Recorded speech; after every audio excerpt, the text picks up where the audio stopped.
So today's the big day. Me and like 10,000 other newbie lords are standing under this massive golden altar floating over the city square, and the mayor, this lady named Loashi, is giving us the most hype speech of all time.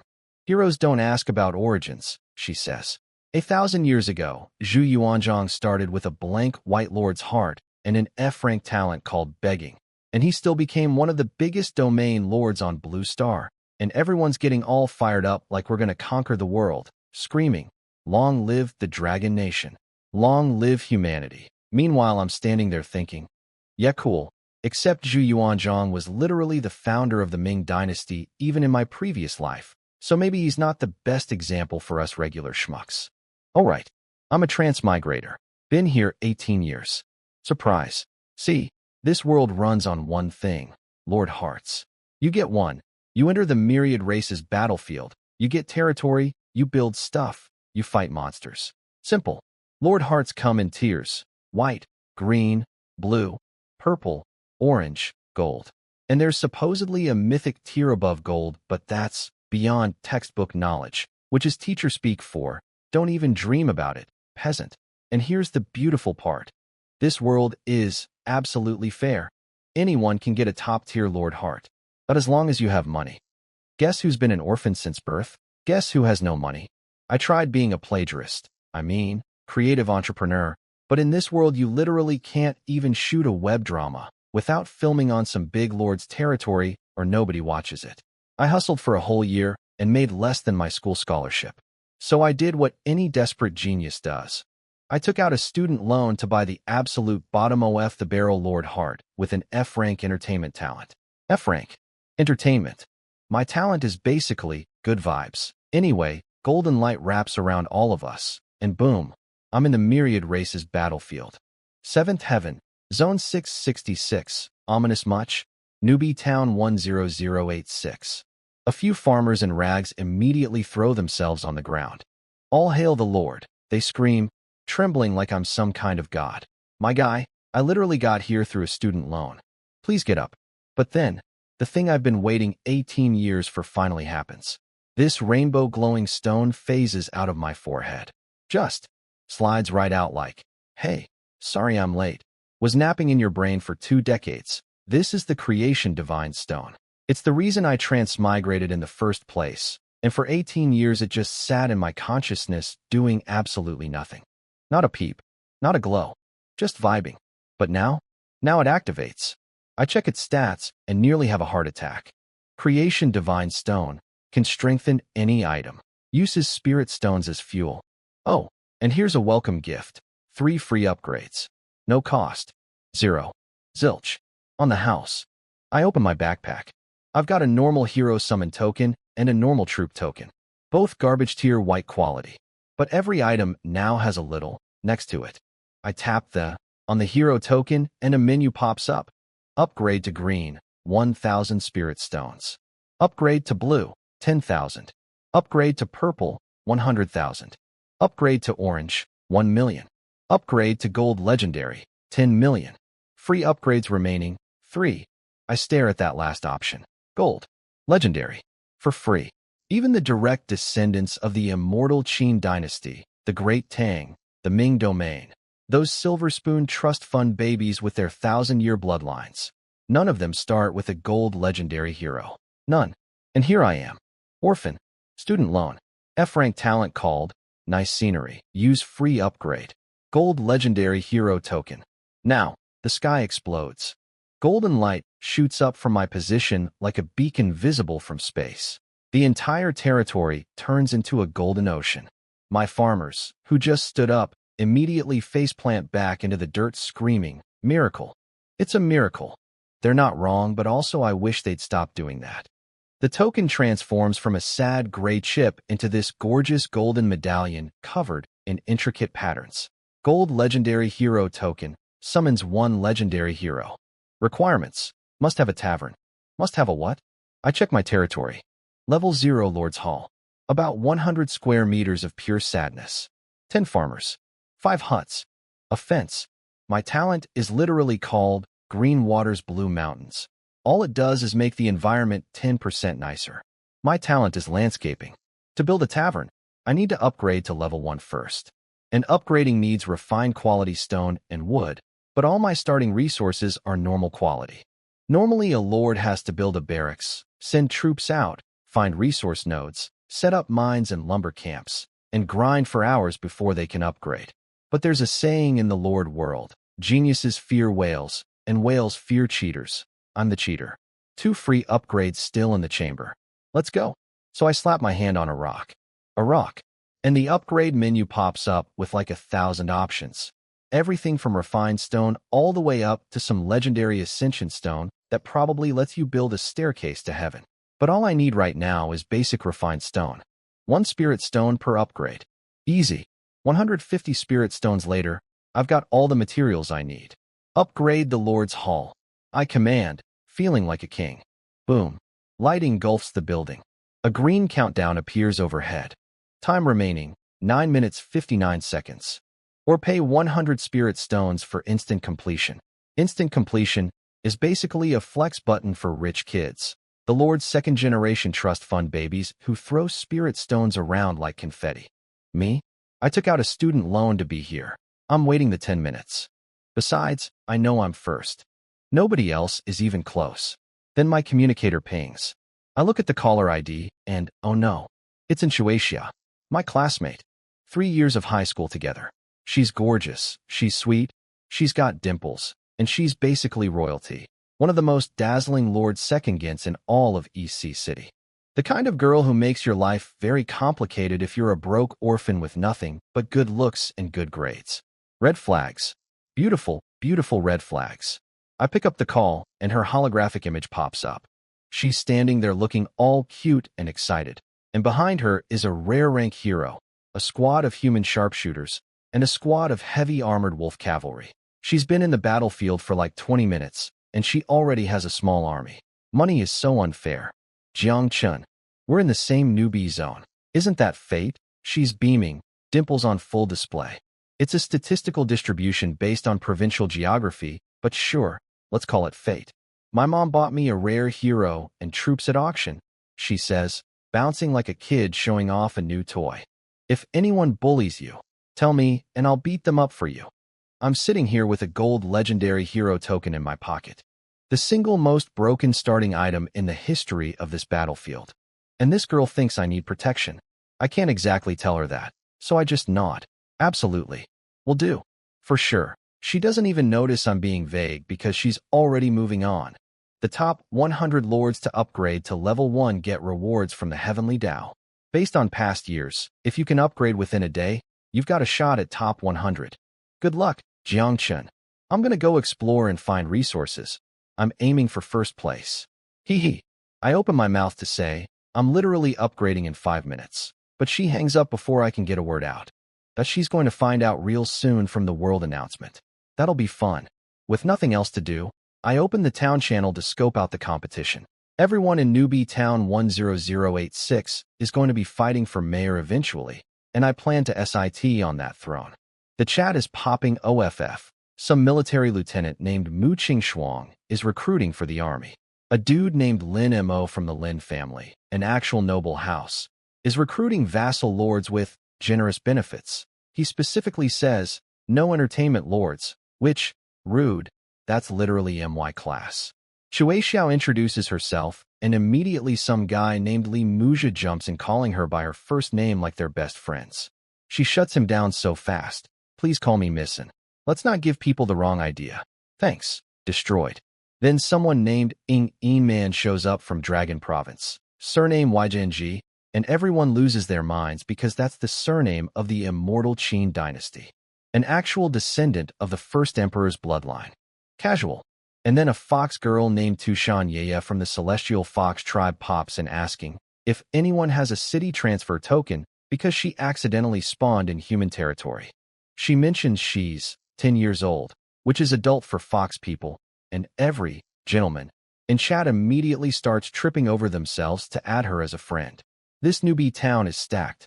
Military officers, noble heirs, ancient dynasty bloodlines, literal fox spirits. And then there's me, the orphan with the landscaping talent. Lin Mo takes charge of the chat like a born leader. Everyone focus on gathering resources. Upgrade to level 1 and get the heavenly Tao rewards. Everyone agrees. And right on cue, the heavenly Tao drops an announcement. First Lord to reach level 1, rare treasure chest. 2nd through 10th, fine treasure chest.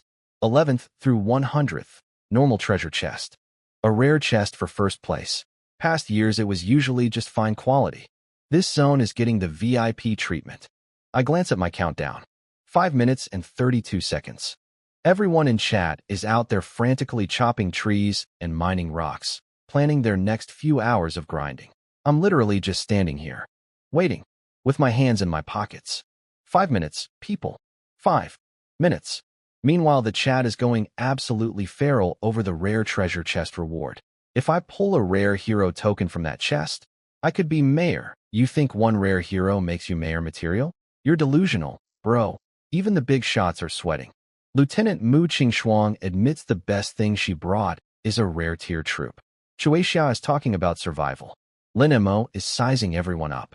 And Ing Man drops this gem. Jiangnan province sure has a lot of geniuses. And a lot of SGMPS. She said that because Li Muzha, the guy who keeps calling Chui Xia by her first name, immediately replied, Chui Xia is right, to something she said, like a trained puppy. I actually laughed out loud. This Ing Man girl. I like her. She's got range.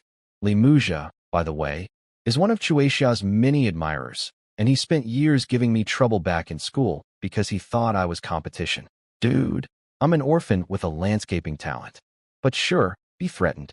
Watching him get roasted in real time? Chef's kiss. Then a red announcement drops and kills the mood instantly. Lord Wang Jiaming has been killed by a quarry demon. My stomach drops.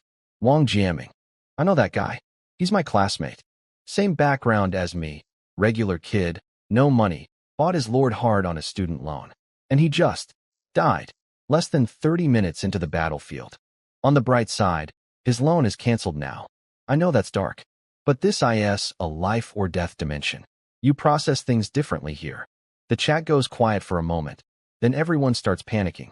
I want to go home. Chui Xia does her thing, reminding everyone to be careful, being all kind and responsible, winning hearts left and right.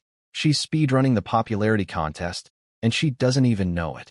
Someone changes the subject. So who's going to be first to hit level 1? I glance at my countdown.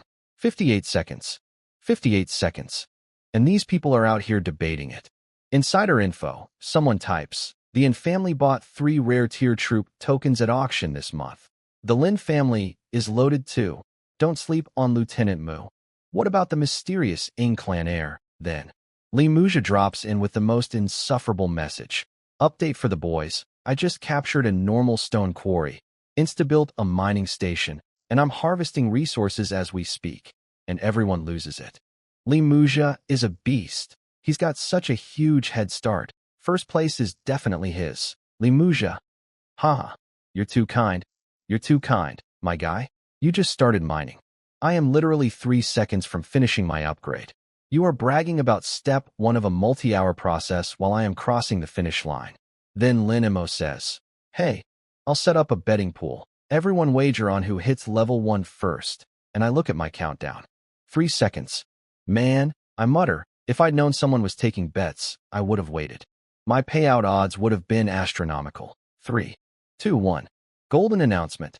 Lord Jiangchun of Newbie Town 10086 is the first to upgrade to level 1 Lord's Hall. Reward, rare treasure chest. Bonus, 10 reputation points. A golden pillar of light slams down from the sky onto my territory. A glowing blue chest materializes in my hands. My Lord's Hall levels up. New buildings unlocked. Smelting workshop, blacksmith, and, most importantly, the tavern. Territory expands to 4,000 square meters. The fog of war around my land pushes back. And the chat? The chat goes dead silent. 10 full seconds of nothing. Then, just. Question marks. A wall of question marks. Are you kidding me? He's already level 1. Even if you count finding a mine, fighting for the mine, and gathering resources, it should take hours. Did the Heavenly Tao glitch? It's not a video game, idiot. The Heavenly Tao doesn't glitch. Building time can be insta-skipped. So this Jiang Chun guy collected all the materials in under 30 minutes. Who is this guy? Is he from the Jiang noble family in the capital? And then, my dear friendly Muja, the guy who was just bragging about capturing a single quarry, explodes. Jiangchen? That Jiangchen. He's in our Newbie town? Are you kidding me? Whoa, Li Muja knows him? He seems scared. This Jiang Chun must be terrifying. Li Muja starts screaming in chat. Terrifying? He's a nobody. White grade, Lord Hart. F-rank entertainment talent called Green Waters, Blue Mountains. He's a commoner. He's not a big deal. Buddy, I just broke a speed record that no amount of your family's money could touch, and you're out here telling everyone I'm weak. Please, keep going. I love the free advertising. The best part about breaking records is that you don't even have to explain yourself. People will make up a story for you. See, before entering the battlefield, everyone's Lord Hart info gets registered with the Department of Education. So Li Muja, my self-appointed rival who's been stalking my personal records because he thinks I'm after his crush, immediately blasts my stats to everyone. White grade Hart, F-rank talent, commoner, and instead of making me look bad, it makes everyone go, wait. How did he upgrade so fast then? The theories start rolling in immediately. Maybe his territory landed directly on top of a resource node. Even so, mining takes time. Unless he filled his entire inventory with recruitment orders. And just like that, the chat writes my backstory for me. They've decided I'm some absolute madman who gambled everything. No weapons, no troops, no blueprints, not even snacks. Just pure recruitment orders, betting on a 1 in 100 million chance that my land would spawn on resources. Tushan Yaya the fox girl is like, Big Brother Jiang Chun is so brave. He risked everything. I admire him so much. Eman adds, the winners write history. He gambled and won. Respect one. I'm reading all this nodding like, yeah, totally. That's exactly what happened. Definitely not a cheat stone from another dimension. Nope. Pure strategy and massive courage. That's me. Meanwhile, 100 miles away, Chuaxia is apparently having a meltdown. She was out there conquering her second resource point, fantasizing about winning first place and impressing me, when MY name popped up in the golden announcement. Her brain apparently blue-screened for a full minute. Then she realized, wait, if he used all his space for recruitment orders, what's he going to fight the monster wave with? Oh right, monster wave. Every time you level up your territory, the system sends a horde of monsters to attack you. It's basically the game going. Congratulations on your promotion. Here's your performance review. And the review is 50 angry creatures trying to eat your face. And I have 10 farmers. The chat figured this out too, and now everyone's panicking on my behalf. He rushed the upgrade without any troops. This is suicide. A good lord is cautious, not reckless. Remember Wang Jianming who died 30 minutes ago? I hope Jiang Qin doesn't become the second casualty. Li Muja, of course, is having the time of his life. Heh. This is what happens when you try to be clever. Let this be a lesson to everyone. Chuaxia snaps at him. Li Muja, shut your mouth. And Jiang Chun, why aren't you answering my calls? Send me your coordinates. I'll send troops to help you. Li Muja. The reason I wasn't answering? After hitting level 1, my inbox got nuked with messages from like everyone in the zone.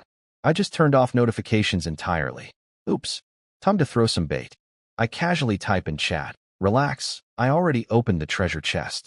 The reward was pretty good. That's it. That's all I say. No details. No explanation. Just, pretty good. And let their imaginations do all the heavy lifting. And oh boy, the brain starts spinning. He opened the rare chest. Maybe he got a hero. Or troops. Maybe he can survive. Beautiful. Absolutely beautiful. Li Muja. Humph, talk tough now. Let's see how tough you are when the monsters come. Some guy named Wei Ming tries to play peacemaker. Hey, we're all in the same town. Let's chill. If something bad happens, the heavenly Tao will announce it anyway. Translation, we'll know if he dies because we'll get a death notification. Comforting, Wei Ming. Real comforting. But I'm not worried. Not even a little bit. While everyone's debating my survival odds, I quietly open the building menu. Barracks, 900 normal stone, 100 normal wood, 100 energy. Requirements met. Tavern, 50 refined stone, 50 refined wood, 100 normal wood, 200 energy. Requirements not met. Couple minutes and 100 spirit stones later. Creation stone goes BRR. I've got the refined materials.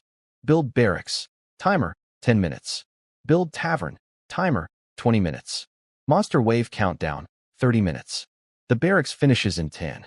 The tavern finishes in 20. The monsters come in 30. That gives me a nice window to summon my gold legendary hero before the welcoming committee arrives. Everyone out there is praying for my survival. Limuzia is picking out funeral flowers. Chuaxia is trying to organize a rescue mission. And I'm just sitting here, waiting for my tavern to finish so I can summon someone who's probably going to solo the entire monster wave while I watch from a lawn chair. Being the underdog is fun when you're secretly the most overpowered person in the room. First things first, let's talk loot.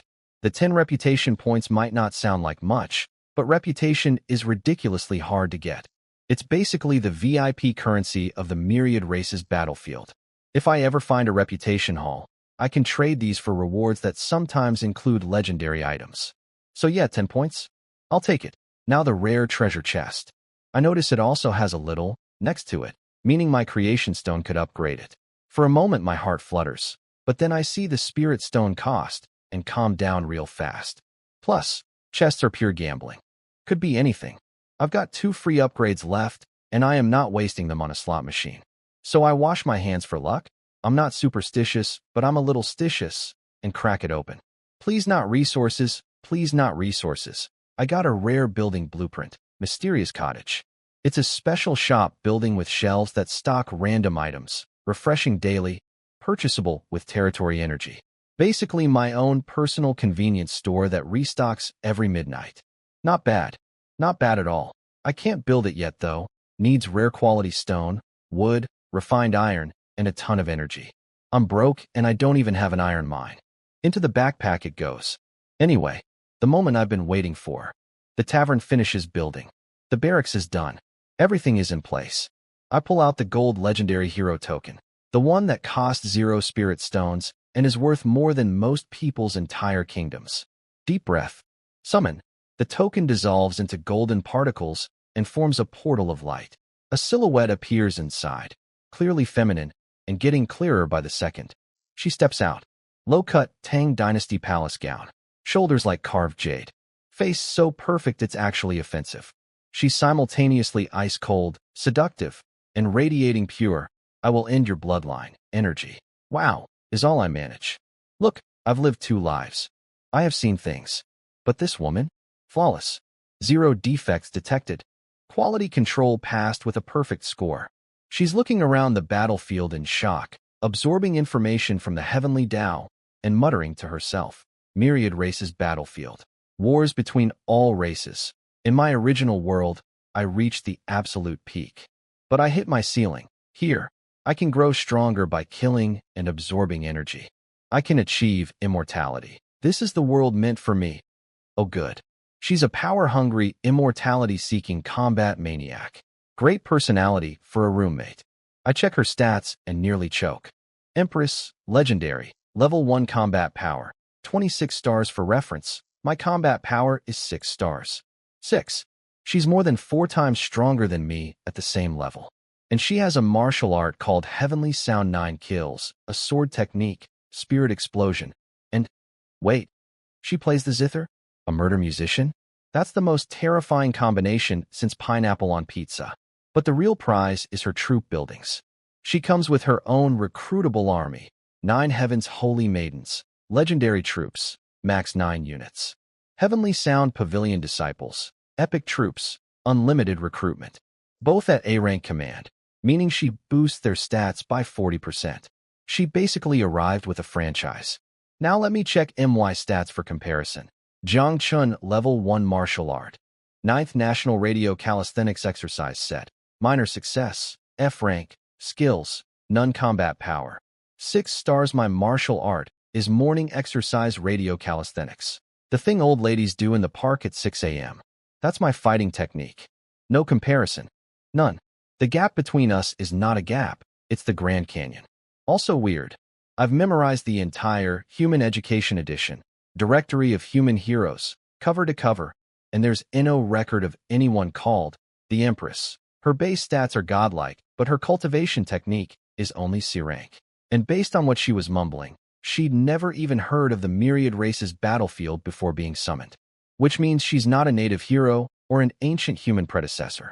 She's from some other dimension entirely. Maybe the golden legendary token doesn't pull from the standard hero pool. Maybe it reaches across the multiverse. Transmigrate a perk? Possibly.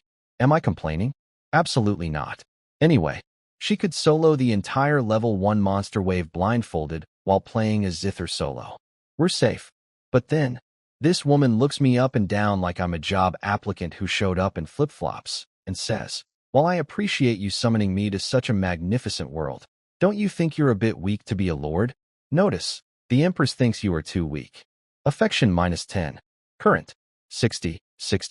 She started at 70 and immediately docked me 10 points for being a weakling. I just gave you a second chance at immortality, lady." Then she glances around the territory and adds, well, at least the scenery is pleasant. Notice, the Empress likes the territory environment. Affection 1. Current, 61. My garbage F-rank talent, Green Waters Blue Mountains, just saved me 1 whole affection point. The landscaping talent. It's useful. For 1 point. Out of the 10 she just took. Affection scale goes from mortal enemies at 10 all the way to do whatever you want at 100. She's at 61, barely above normal. She respects strength. She's clearly the type who follows the strong and looks down on the weak. The textbook literally says, when facing a powerful subordinate, even if you're panicking inside, maintain a calm exterior. The best tone of voice is casually. So I look her dead in the eyes, this interdimensional murder empress who could flick me into next week, and say, as casually as humanly possible, am I to understand that the hero I just summoned is questioning my qualifications as lord? She actually flinches. Didn't expect that. Are you saying I'm wrong? She shoots back. Notice, the Empress thinks you lack strength, but have masculine charisma. Affection 2. Current, 63. IT worked. The textbook worked. 2 points for pretending to be cool. But I know this is temporary. She's a born ruler who spent her whole life at the top. You can't bluff someone like that forever. Good thing I don't need to bluff. I just need to get stronger fast enough that the bluffing becomes reality. Time for phase 2 of my patented, shut up the Empress, plan. I look her dead in the eyes, casually, of course, always casually, and say, so tell me, if I'm so weak, how exactly did someone like me summon a legendary hero like you? She frowns, thinking hard. Then I pull out my last remaining item, a plain white normal troop token, the most garbage tier military summon in existence. I hold it up so she can see it clearly. She looks at it like I just handed her a used napkin. A blank white troop token? Why are you showing me this trash? Oh honey, watch this. I activate the creation stone. Third and final free upgrade. Gold legendary. Boom. The entire territory goes golden again. That impossible pressure blasts outward. The Empress, this interdimensional murder queen who was just questioning my credentials, stumbles back half a step with her mouth literally forming the letter O. GG Gold. Legendary. Notice, the Empress is shocked by your abilities. Affection 20. Current, 83. Status, passionate, 20 points in one shot. From normal to passionate. Turns out the way to an Empress's heart is raw, unexplainable, reality-breaking power. I keep my face perfectly neutral. Inside I'm doing cartwheels, and say, so, am I qualified now? She actually licks her lips, drops into a curtsy, and goes, my lord's abilities are truly divine. I was terribly rude earlier. Please forgive me. I graciously wave her up. No need for formalities. You've seen what I can do. Serve me well, and I'll guarantee you the immortality you seek. In return, I'll give you the respect a warrior of your caliber deserves. Affection 1. Current, 84. Thank you, Speechcraft 101. Second most important class after territory strategy. Every speech point counts. What do you need me to do, my lord? She asks. Monster Wave is coming soon. Should be a cakewalk for you. Then I toss the gold legendary troop token into the air. Recruit. A massive portal of light forms, and it's floating in midair. A flying unit. I cannot believe my luck today. Special building blueprint from the chest, and now flying troops? Flying units are broken in literally every strategy game ever made. both tactically and strategically. Something starts pushing through the portal. Something big. A 4-meter-long, 8-meter wingspan black dragon squeezes out like a cat coming through a cat flap that's way too small. It stretches, flexes, and then launches into the sky. Wind blasts everywhere. My farmers hit the dirt for like the 4th time today. The dragon roars, this deep, primal, soul-shaking scream that basically says, I exist and the world should know. Then it circles back and lands in front of me, docile as a puppy. And then another one comes out. And another. And another. 12. Black dragons. They line up in perfect formation, press their massive heads to the ground, and declare, We greet the Lord. My poor farmers are face down in the dirt again, but this time they're grinning like idiots. Strong Lord equals safe territory equals living to see tomorrow. They're probably the happiest traumatized peasants alive. Even the Empress goes stiff. I can practically see her doing the math. 12 legendary dragons versus one of her? She'd lose. Affection 2. Current. 86. 86. Most lords who summon a legendary hero have to spend weeks groveling and tiptoeing around them like a nervous boyfriend. I hit 86 in 10 minutes. I check a dragon's stats. Black Dragon level 1 quality. Legendary combat power. 14 stars skills. Dark Breath. Magic Dragon scales. Heart of Frenzy 14 stars. Normal troops at level 1 have like 1 to 2 stars. These dragons are 10 times stronger. And 10 times stronger doesn't mean beats 10 guys. It means their physical stats are 10 times higher across the board. One dragon could casually exterminate 1,000 normal monsters. And they have 3 combat skills on top of that. Oh, and they're rideable. Once they grow bigger, I get to be a dragon rider. Now, as their lord, I feel a deep responsibility to give these magnificent legendary creatures names worthy of their grandeur and power. You're Dragon 1. You're Dragon 2. You're Dragon 3. Look, I never said I was creative. I picked the one with the highest stats as squad captain. Dragon 9, you're the leader now. Dragon 9's scaly face lights up with what I can only describe as pure joy. Thank you for the honor, my lord. Dragon 9 will protect you with her life. Wait. Her? Yes, my lord. In human terms. I am female. She looks nervous, like this might be a problem. Relax. Zero gender discrimination in my territory. Strength is all that matters here. Dragon 9 practically melts with relief. I can tell she was worried. And honestly, if I were a dragon who just met a new boss with an empress and 11 other dragons on payroll, I'd be nervous too. Nobody wants to be the expendable one. Then the empress suddenly whips her head toward the fog beyond our borders. My lord, we have uninvited guests, and right on cue. Alert! Monster wave has begun. Prepare for battle. I look at my army. 1 interdimensional murder empress, 12 legendary black dragons, and 10 farmers who've been face down in the dirt so many times today, they're basically landscaping with their faces. The monsters have no idea what they're walking into. I look out past the territory fence, and there they are, lizardmen. A whole army of muscly reptile dudes with rusty weapons, hissing and charging like they own the place. Let me check the stats. Lizardman warriors, level 2, combat power 3 stars. Their elite captain, Lizardman Decurion, level 3, combat power 8 stars. For reference, my empress has 26 stars. My dragons have 14 each. There are 12 of them. This is like sending a kindergarten class to fight the Avengers. Any other lord would be strategizing right now, setting up defensive formations, using fortifications, trying to minimize casualties. Me? I wave my hand like I'm shooing away a mosquito. Kill. The empress vanishes. 1 second she's next to me. The next she's a streak of light on the other side of the fence. Spirit blast. She doesn't even get close to them. From 10 meters away, she throws out a dozen palm strikes.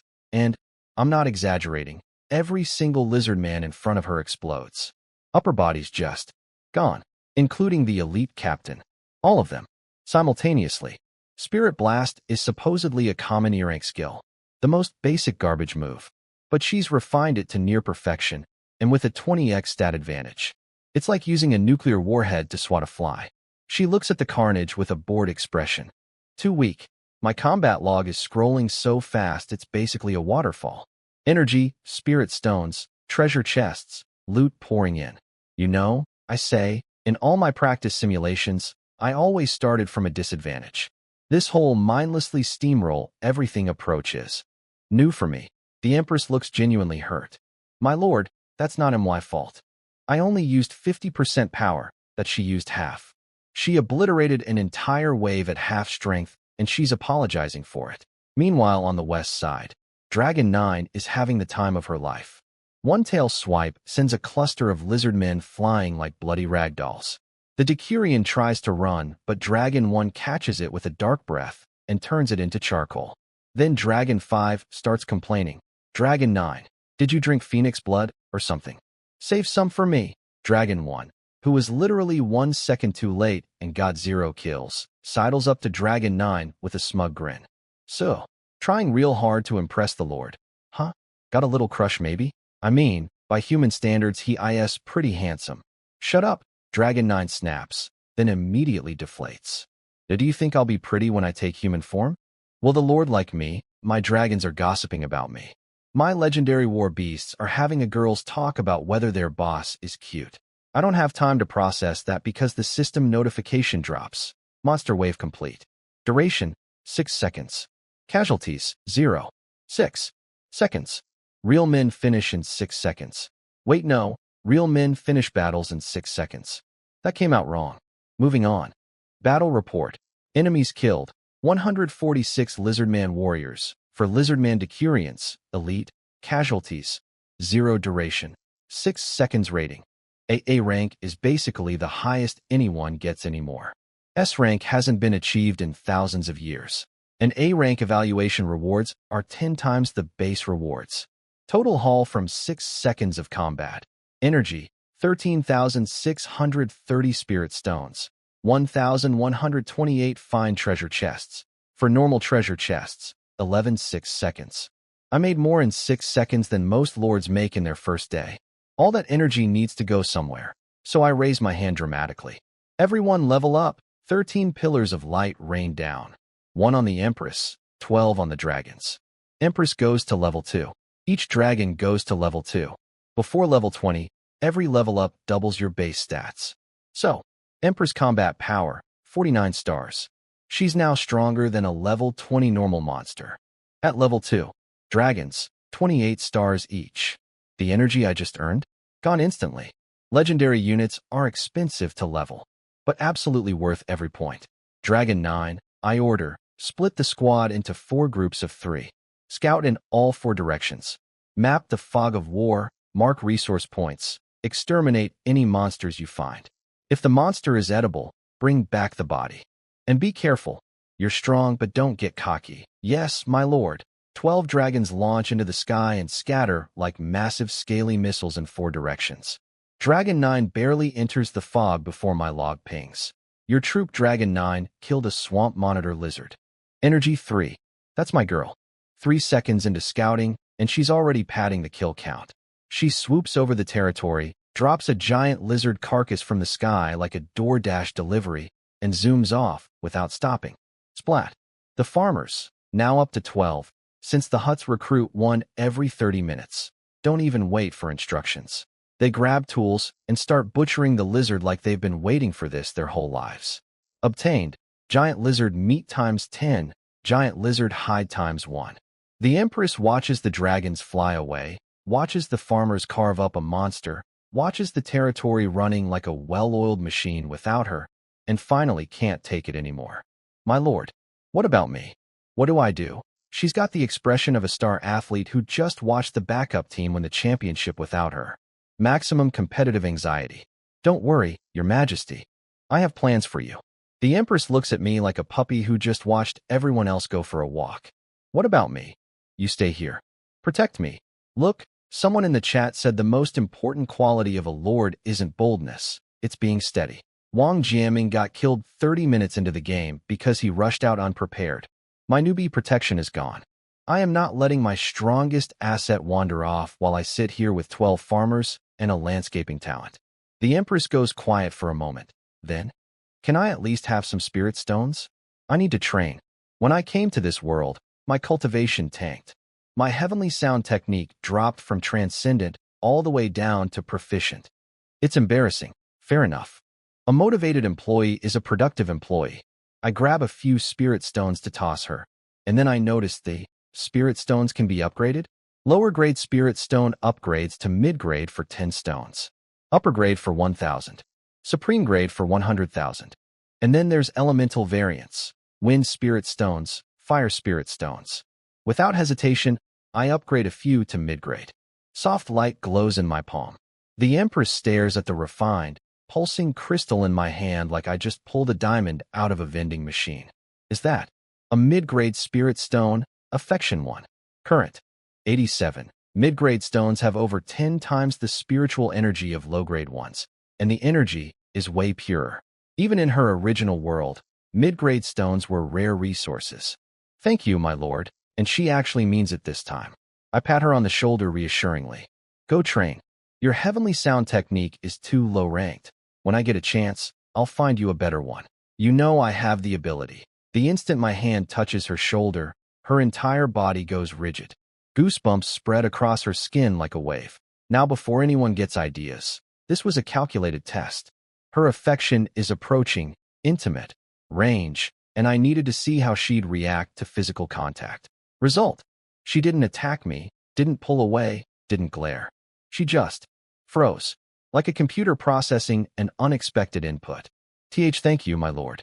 I'll go train now. And she bolts. The interdimensional murder empress who can obliterate armies literally runs away because a boy touched her shoulder. I watch her retreat with a grin. So the Ice Queen is actually completely inexperienced.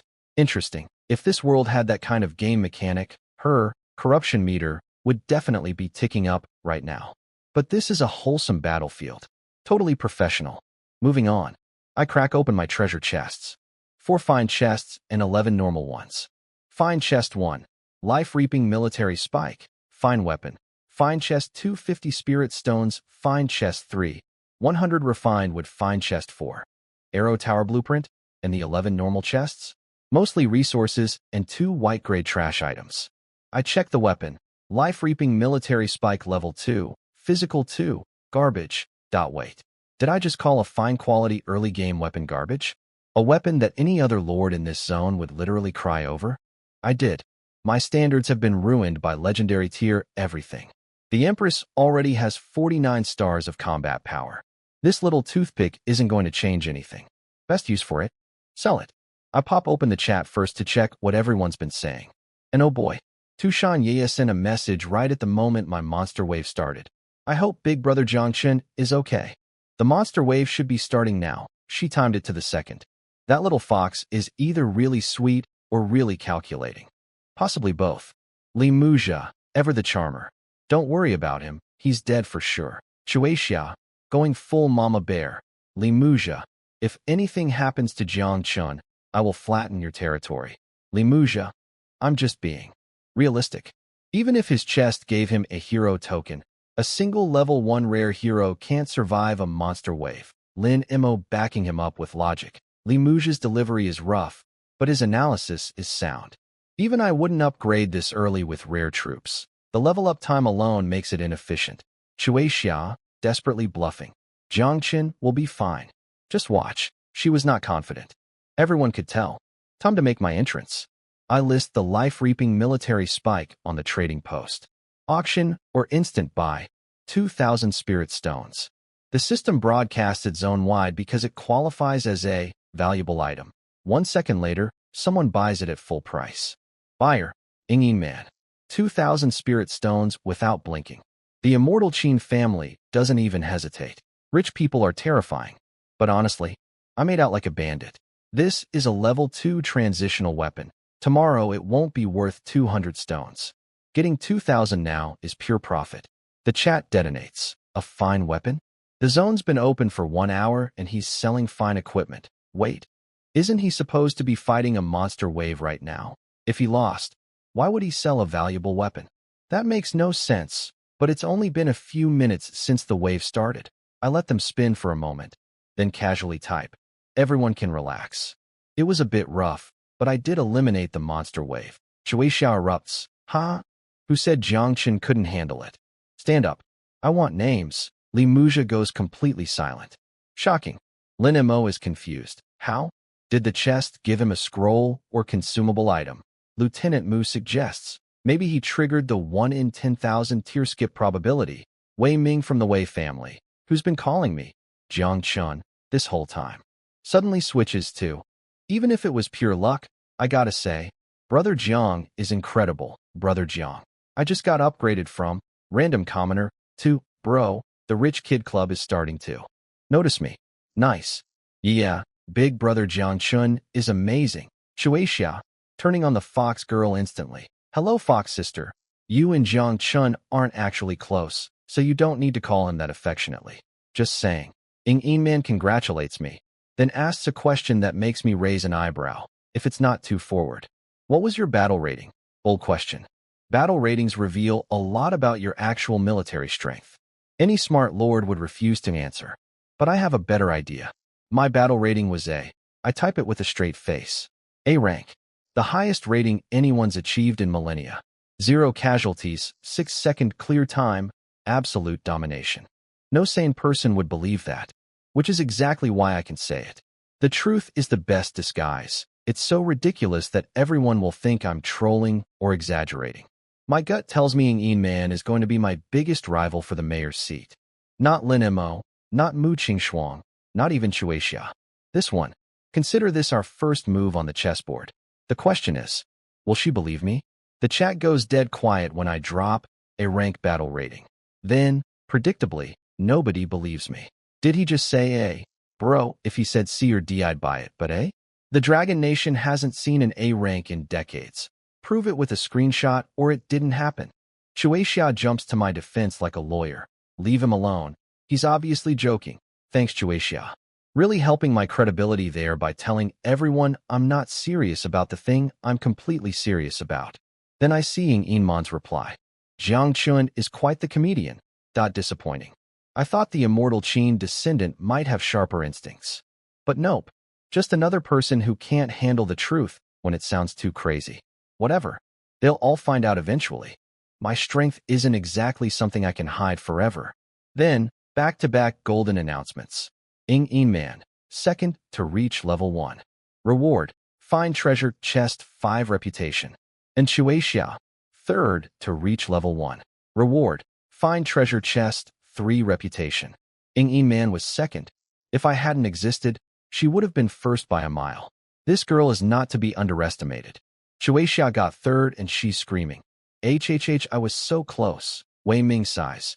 Too many women on top. At least Brother Jiang saved some dignity for the boys, but the heavenly Tao isn't done. Another announcement drops and my eyes go wide. Special event triggered. Town 10,080 SIXS hero strength exceeds other towns. Hero combat power ranking activated. 1 hero's lord. Purple excellent treasure chest 2 to 10. Rare treasure chest 11 to 100. Find treasure chest settlement. Tomorrow at noon. A purple excellent chest for first place? Do you know how much it would cost me to upgrade a chest to that tier? 10,000 spirit stones. The heavenly Tao is literally handing me free money. And since the ranking is based on hero combat power, my Empress is at 49 stars right now. Level 2. With room to grow before tomorrow noon. This chest has my name engraved on it. Limuja, of course, starts crowing. Hero combat power ranking. No amount of luck can help you here. Certain people who got by on dogcrap fortune can sit this one out. He's talking about me. He thinks I'm done. Oh, buddy. Lin Mo opens another betting pool. Let's wager on who takes 1 on the hero power ranking. The pool fills up instantly, thousands of spirit stones pouring in. A big chunk is bet on Lin Mo himself, because his eagerness to host the bet made everyone think he's the favorite. I watched the betting pool grow with sparkling eyes. Every spirit stone in that pool. That's basically MY money. I just need to wait for settlement day. Bet more, bet more. It's all coming to Papa Jiang. Now here's what I don't know yet. But what's happening 200 kilometers away? Ing Man, who I've been side-eyeing as my biggest rival, is standing in her territory looking like a warrior princess. Sharp features, star-bright eyes, noble aura that could cut glass. And next to her, an epic rank hero named Meng Tian. Not just any Meng Tian. This is a member of the legendary Meng family from the Third Heaven, the immortal Qin dynasty's home turf. She's the sister of the Meng Tian, one of the most famous generals in Qin history. A multi-thousand-year-old legendary lord who voluntarily sacrificed her own power and used forbidden arts to transform herself into a hero, just to protect Yin Man. She even downgraded herself from legendary to epic just to keep her memories intact after the transformation. If this got out, it would break the internet. And here's the thing. Meng Tian has a divination skill called Qi Observation that she's been using to scope out every lord in our town. She's already figured out everyone's secrets. Everyone's. Except mine. Unless Jiang Chen's hero is equal to or above my level. Meng Tian tells Yin Man confidently, my readings can't be wrong. And a commoner having an epic or legendary hero. Impossible. Oh honey, you have no idea. Back in my territory, I'm upgrading my arrow tower blueprint into a chain arrow tower. The enhanced version cost me 1,000 spirit stones, but worth it. Dragon 9 lands in front of me with news. My lord. Iron mine discovered, 2 kilometers west. Iron. The one resource I was missing. I send Dragon 9 with 10 farmers to set up a smelting operation, then instant build the smelting workshop for 200 spirit stones. Thanks to the 2,000 stones I got from selling that weapon to Yin Man, I'm flush with cash. Now here's where being a cheater really pays off. Other lords need to find rare refined iron deposits to get the good stuff. I just need a basic iron mine. My creation stone converts regular iron into refined iron the same way it converts everything else. Tap. Upgrade. Done. With enough refined iron, I can upgrade to level 2 territory and build the mysterious cottage and the chain arrow tower. My development speed is about to go hyperdrive. Then the Empress walks up to me, dusting off her hands. Can I have more spirit stones? I ran out. You what? A single low-grade spirit stone lasts a normal person an entire day of cultivation. I gave her mid-grade stones, worth over 10 times more, and she burned through them in 1 hour. Her cultivation talent is absolutely monstrous. Expensive, but monstrous. I upgrade a few more mid-grade stones and hand them over.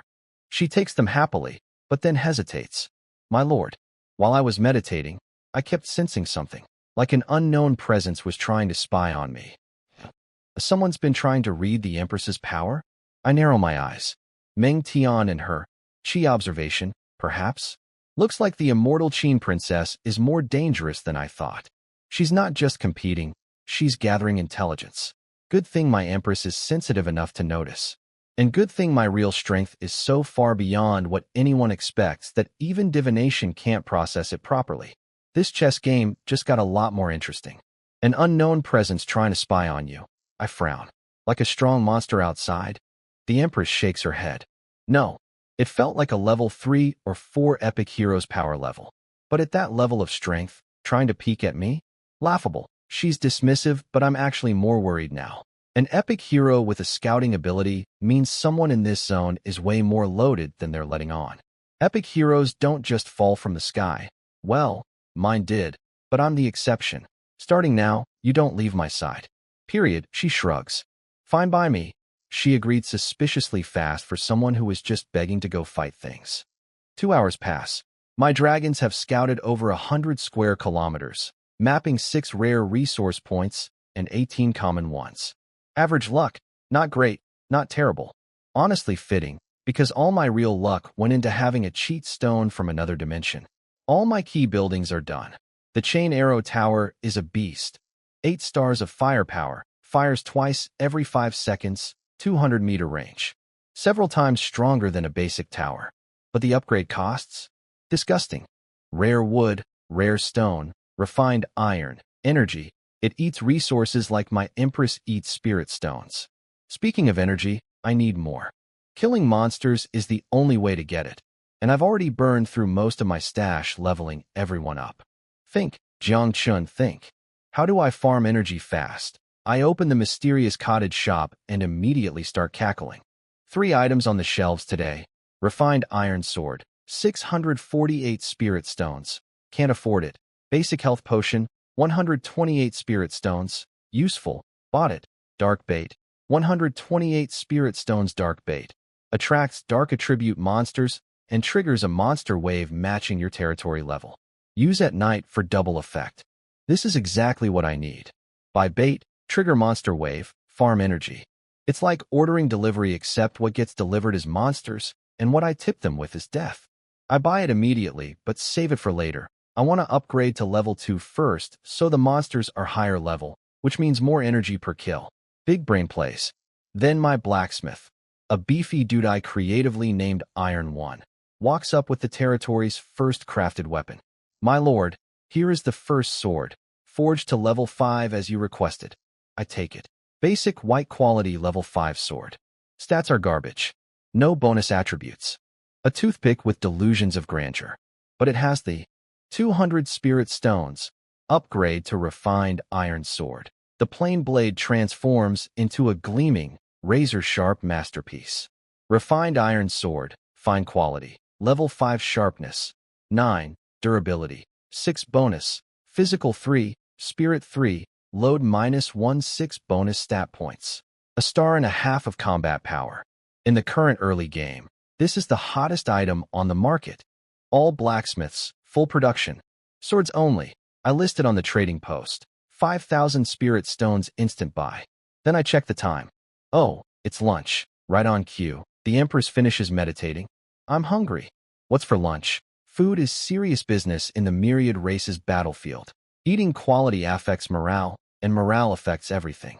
I tell my farmers, now over 20, they can eat any of the monster meat the dragons brought back. They erupt in cheers. Fresh meat on day 1. Unheard of. As for MY food, the textbook literally warns, until you recruit a chef, territory food will teach you the meaning of tasteless. Good thing I packed my inventory with instant meals before entering. I pull one out and wait. Plus sign. Upgrade option. Spiritual food. Cost. 10 spirit stones. Spiritual food. Made with spirit rice. Contains trace spiritual energy. Helps with cultivation training. I upgrade 3 servings. Toss 1 to the Empress, who looks like Christmas came early. Keep 1 for myself, and list the 3rd on the trading post. 200 spirit stones, instant buy. Just to test the market. I open my meal and OH. My God, the smell.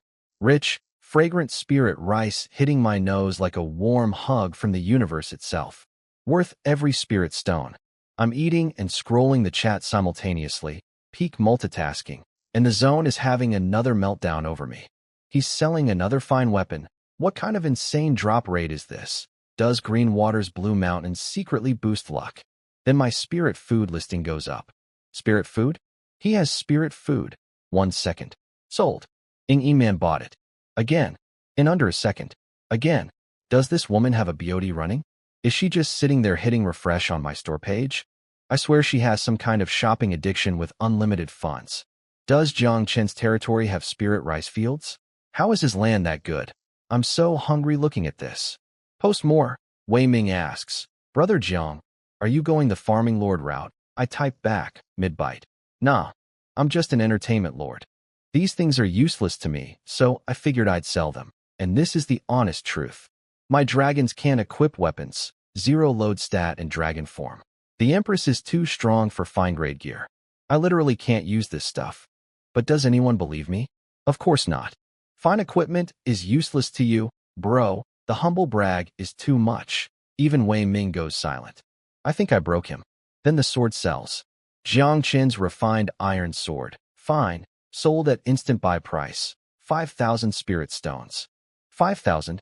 Someone paid 5,000 without blinking. Wei Ming. I could only do 2,500 max. I'm shocked too, honestly. I set 5,000 as a joke price. I expected to get maybe 3,000 after the auction timer. Someone actually paid the full meme price. Must be Ing E-Man again, right? That walking ATM machine. I check the buyer's name, and my smile disappears. The buyer of my 5,000 spirit stone sword is Inshuatia. Oh no, look, I know what this looks like. Rich girl buys overpriced weapon from poor boy she has a crush on. That's called charity. And if there's one thing my pride cannot handle, it's charity. I didn't take a student loan and refuse her help before the battlefield just to let her overpay for my swords now. I call her immediately.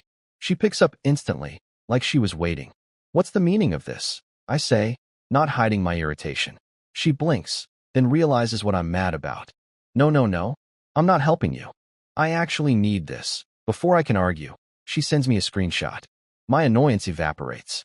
A level 10 epic monster? It's camping 3 kilometers from my territory. She looks genuinely distressed.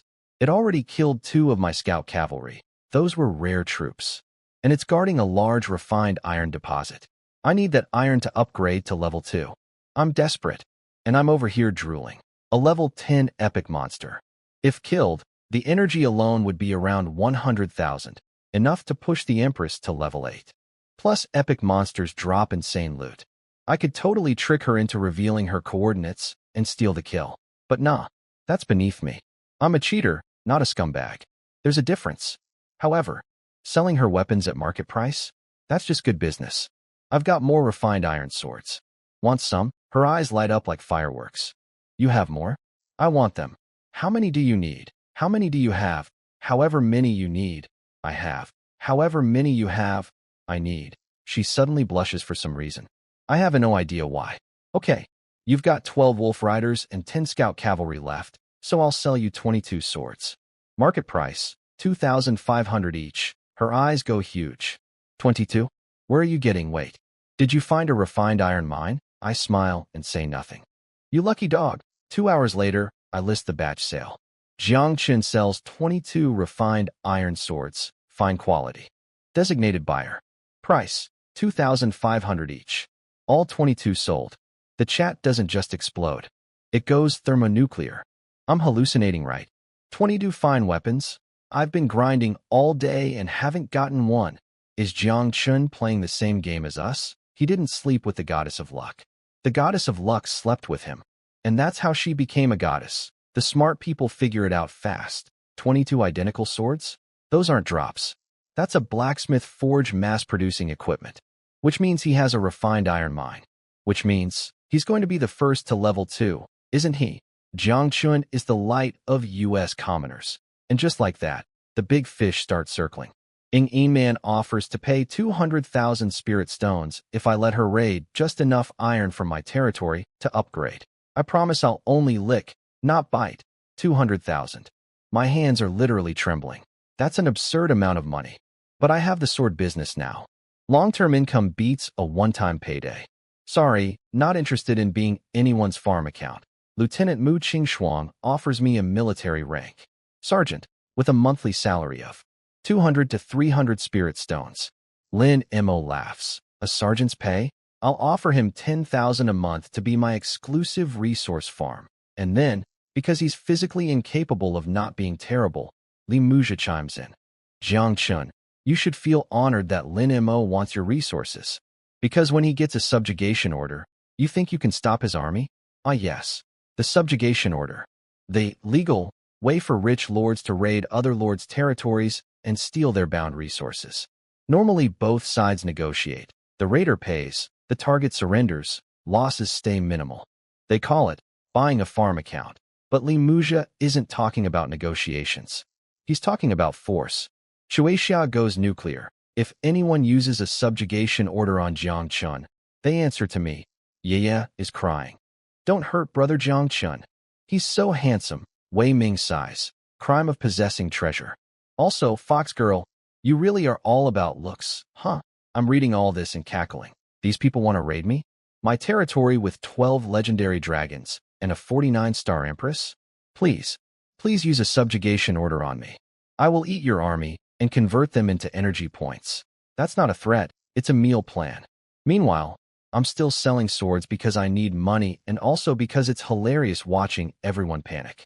Lieutenant Mu, Jiang Qin, could you please stop pouring gasoline on the fire? Wei Ming, brother Jiang. I'll pray for you. Me. Thanks everyone. But I'm just really poor. I close the chat, comfort Shueixia for a bit, she's genuinely worried, and check my spirit stone balance. 55,013. 55,000.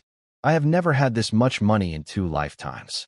The sword business is printing money like a central bank with no oversight. So what should I upgrade next? Equipment? Troops? Blueprints? The possibilities are, ping. Alert.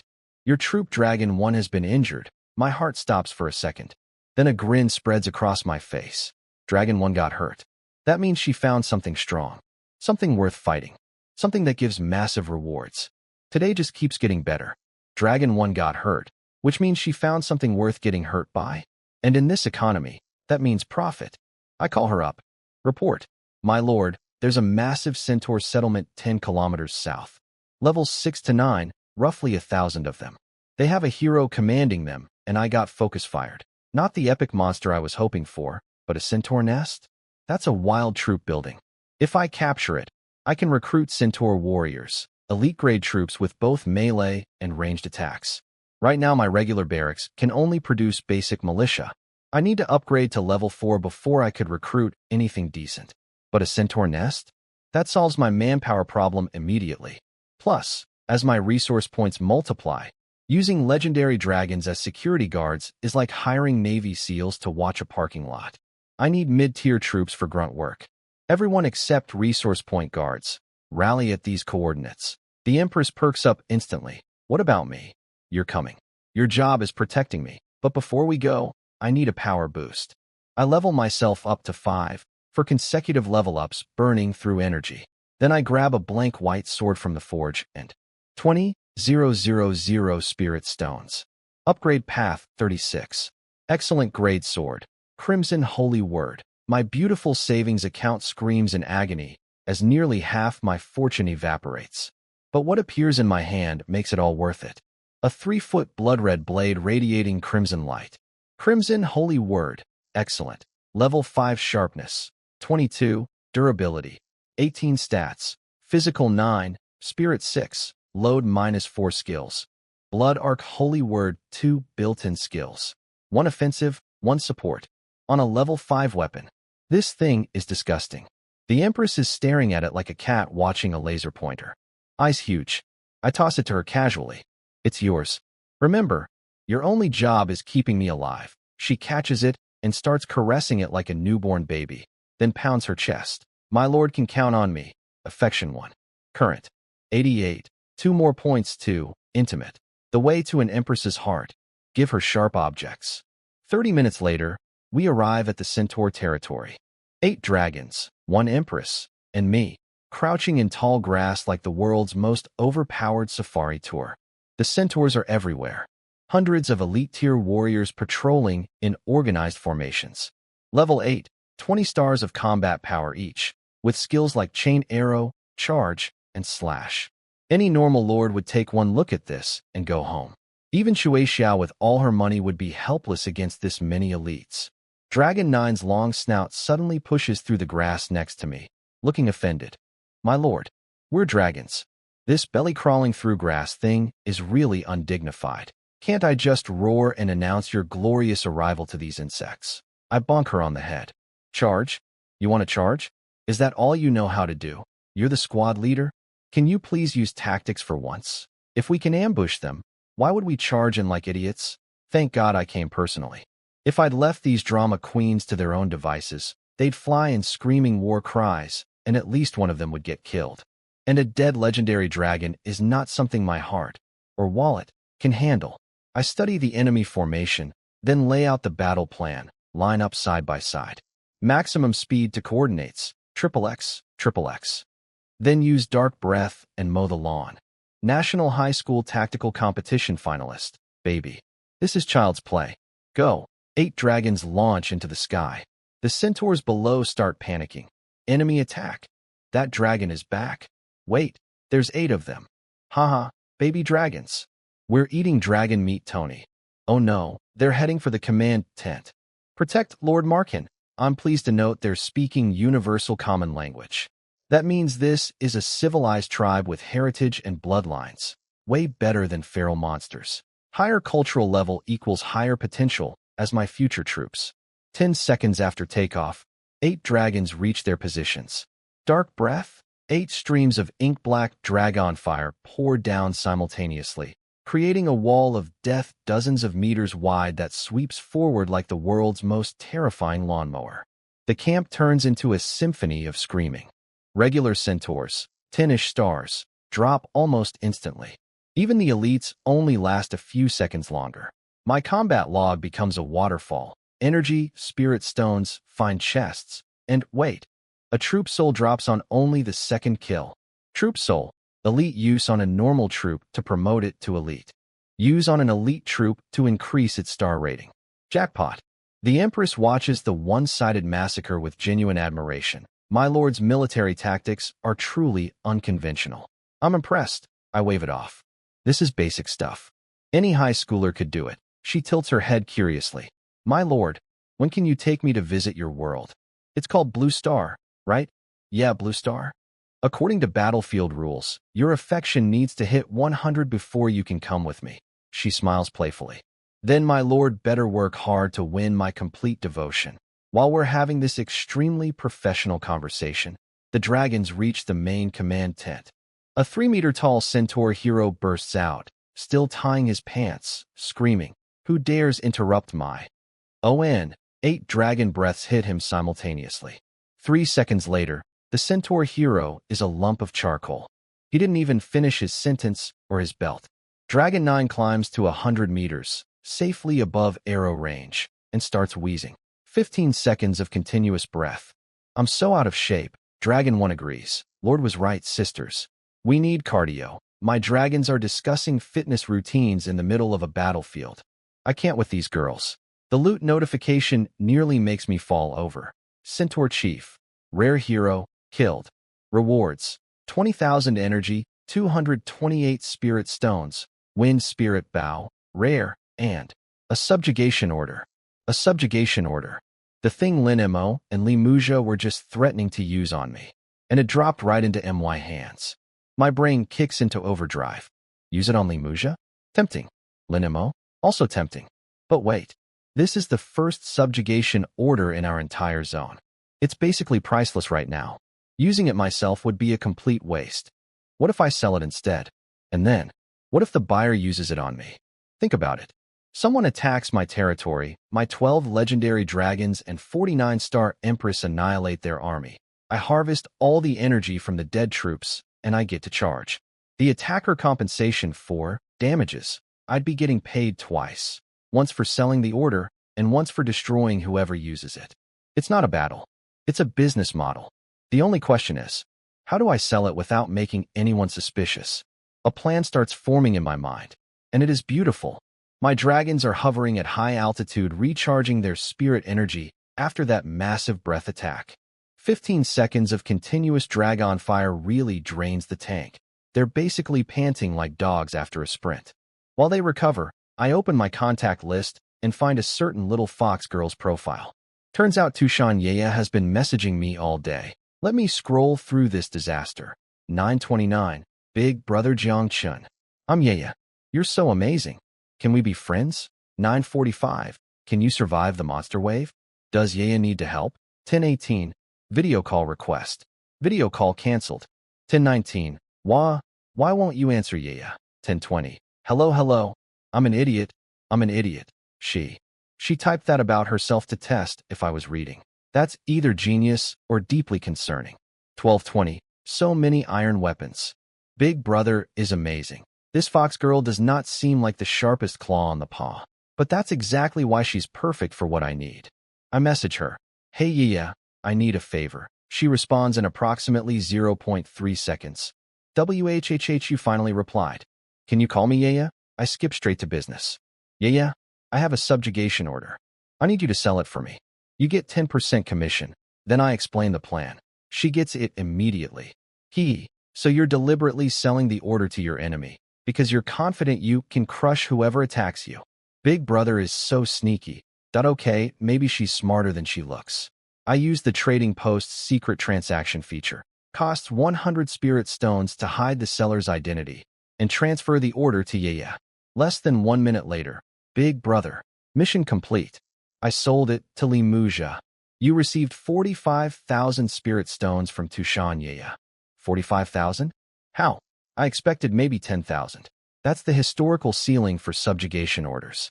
The order isn't worth that much, she explains. But whoever buys it gets to be the first person to raid your iron supply, which means they upgrade to level 2 first, which means they get the Heavenly Tao. Reward. Li Muja wasn't buying a piece of paper. He was buying first place. That this fox is playing 4D chess while looking like she can barely count to 4. She even only took 5% commission instead of 10. I sold Li Muja the rope he's going to hang himself with. and he paid premium price for it. And the fox girl upsold it. Beautiful. Simply beautiful. Right on cue, the zone announcement drops. Li Muzha has used a subjugation order against Lord Jiangchun. Battle begins in 1 hour. The chat detonates. A subjugation order already. Wait, there was no trade notification. Did Li Muzha kill a boss and get it himself? Li Muzha is a beast. Oh no. Is he going to kill Jiangchun? Shueixia goes thermonuclear. Li Muzha. If Jiangchun loses one finger, I will destroy your entire family. Li Muzha, drunk on power. Relax, babe. I just want to lick some resources. As long as Jiangchun behaves, I won't kill him. Shueixia can't actually do anything. This is battlefield law. And even though the Yin family outranks the Li family, they're not going to start a real-world noble war over one commoner lord. Li Muzha keeps going. Jiangchun, you have 1 hour to mine as much iron as possible. It better be enough to satisfy me. Oh, and don't resist. If one of my troops dies, I destroy your territory. If 2 die, well, you can stay in the Myriad Race's battlefield. Permanently. Yaya plays her role perfectly. Wah. You promised you wouldn't hurt big brother Jiangchun. Li Muzha. Haha, little fox, you're adorably naive. I'm reading this trying not to laugh. She's acting circles around this idiot. Oscar-worthy performance. Wei Ming tries to help. Brother Jiang, sometimes retreat is the wise choice. Lieutenant Mu offers military protection in exchange for joining the army. I appreciate the thought, but I close the chat. I've got bigger things happening. The dragons have recharged, and the remaining centaurs have managed to form a ragged battle line. They actually think they can fight back. Adorable. All units, coordinates, XXX, XXX. Dragon Breath Lawn Mowing, Round 2. Without their heroes' command buffs, the centaurs are significantly weaker. 8 dragons dive bomb in formation. Ink black dragon fire sweeps across the ground like God's own flamethrower.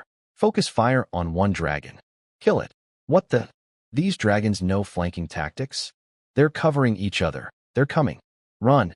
HHH. Their battle line collapses like wet paper. 200 more centaurs get vaporized in seconds. This time the dragons don't fly back up. They land and go hand to hoof. Frenzy Heart activated. Physical stats 20% for 60 seconds. At level 4, each dragon has 56 stars of combat power. Against level 7 to 8 elite centaurs, it's not a fight. It's a blender. Arrows bounce off dragon scales like rain off a windshield. Even skill-enhanced shots barely scratch the surface. I stroll up a nearby hill and watch the carnage below like a general surveying his domain. Calm. Collected. Not a ripple of emotion. The Empress walks half a step behind me, casually flicking a sword arc that bisects 3 fleeing centaurs who made the fatal mistake of running toward us. My lord, don't you want prisoners? I shake my head. No, the textbook is clear. Surrendered troops have weak fighting spirit and high desertion rates. Useful as cannon fodder, not worth investing in. Plus, captured units reset to level 1. I'm not spending precious energy raising traitors when I can recruit fresh loyal troops. The mop-up takes minutes. Dragon 9 leads the pursuit of fleeing centaurs while I walk up to the massive nest building. 10 meters tall, carved with ancient weapons, rough and primal. Wild troop building discovered. Centaur nest. Options. Ignore/destroy/capture. Capture. The building is mine. And somewhere out there, Li Muzha is sharpening his weapons and rehearsing his victory speech, completely unaware that in exactly 1 hour, he's going to march his precious rare-tier troops into a territory defended by 12 legendary dragons, a 49-star empress with an excellent grade sword, and a chain arrow tower. I almost feel bad for him. Almost. I check the Centaur Nest stats. The Markin clan, a respectable bloodline with decent production rates. 4 hours per unit, 99% chance of elite warriors, 1% chance of rare officers, and 0.01% of excellent commanders. 12 units sitting in stock right now. Recruit all. 12 Centaur warriors trot out. Level 1, 3 stars each, physical type bruisers with chain arrow and charge skills. Solid mid-tier troops for garrison duty. Now, as their lord, I must bestow upon them names worthy of your horse 1, your horse 2, your horse 3. The Empress physically cringes. My lord, you're incredibly busy. Perhaps naming could be delegated too. Absolutely not. I say with complete seriousness. Naming is a lord's sacred gift to his subordinates. She stares at me like she's trying to determine if I'm joking. I am not. Dragon 9 returns with the cleanup report. All enemies eliminated, my lord. I hit collect all rewards and my jaw nearly hits the floor. Energy, 78,230 spirit stones, 3,280 fine treasure chests, 58 normal treasure chests, 208 wind spirit bow, rare 1 troop souls, elite 54 physique book, 1 fine equipment, 44 pieces white equipment, 129 pieces, murder and arson really do pay, I whisper reverently. The ancient proverbs were right. The physique book is the real gem, a rare consumable that permanently adds 1 to physical stats. Each unit can only use 100 per year, and the drop rate is minuscule. I check if I can upgrade it. The enhancement costs are astronomical. Nope. Using it as is. I slap it on myself. Physical stat jumps to 22. I'm still weaker than my farmer's breakfast. But hey, progress is progress. Dragon 9. Expand the search perimeter. Find me more big monster camps.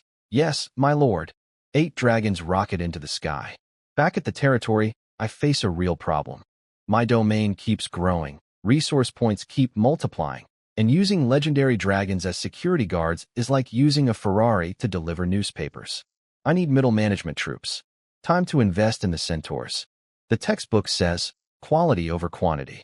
Always, dead troops mean wasted energy. A level 10 militia costs 7,850 energy to raise.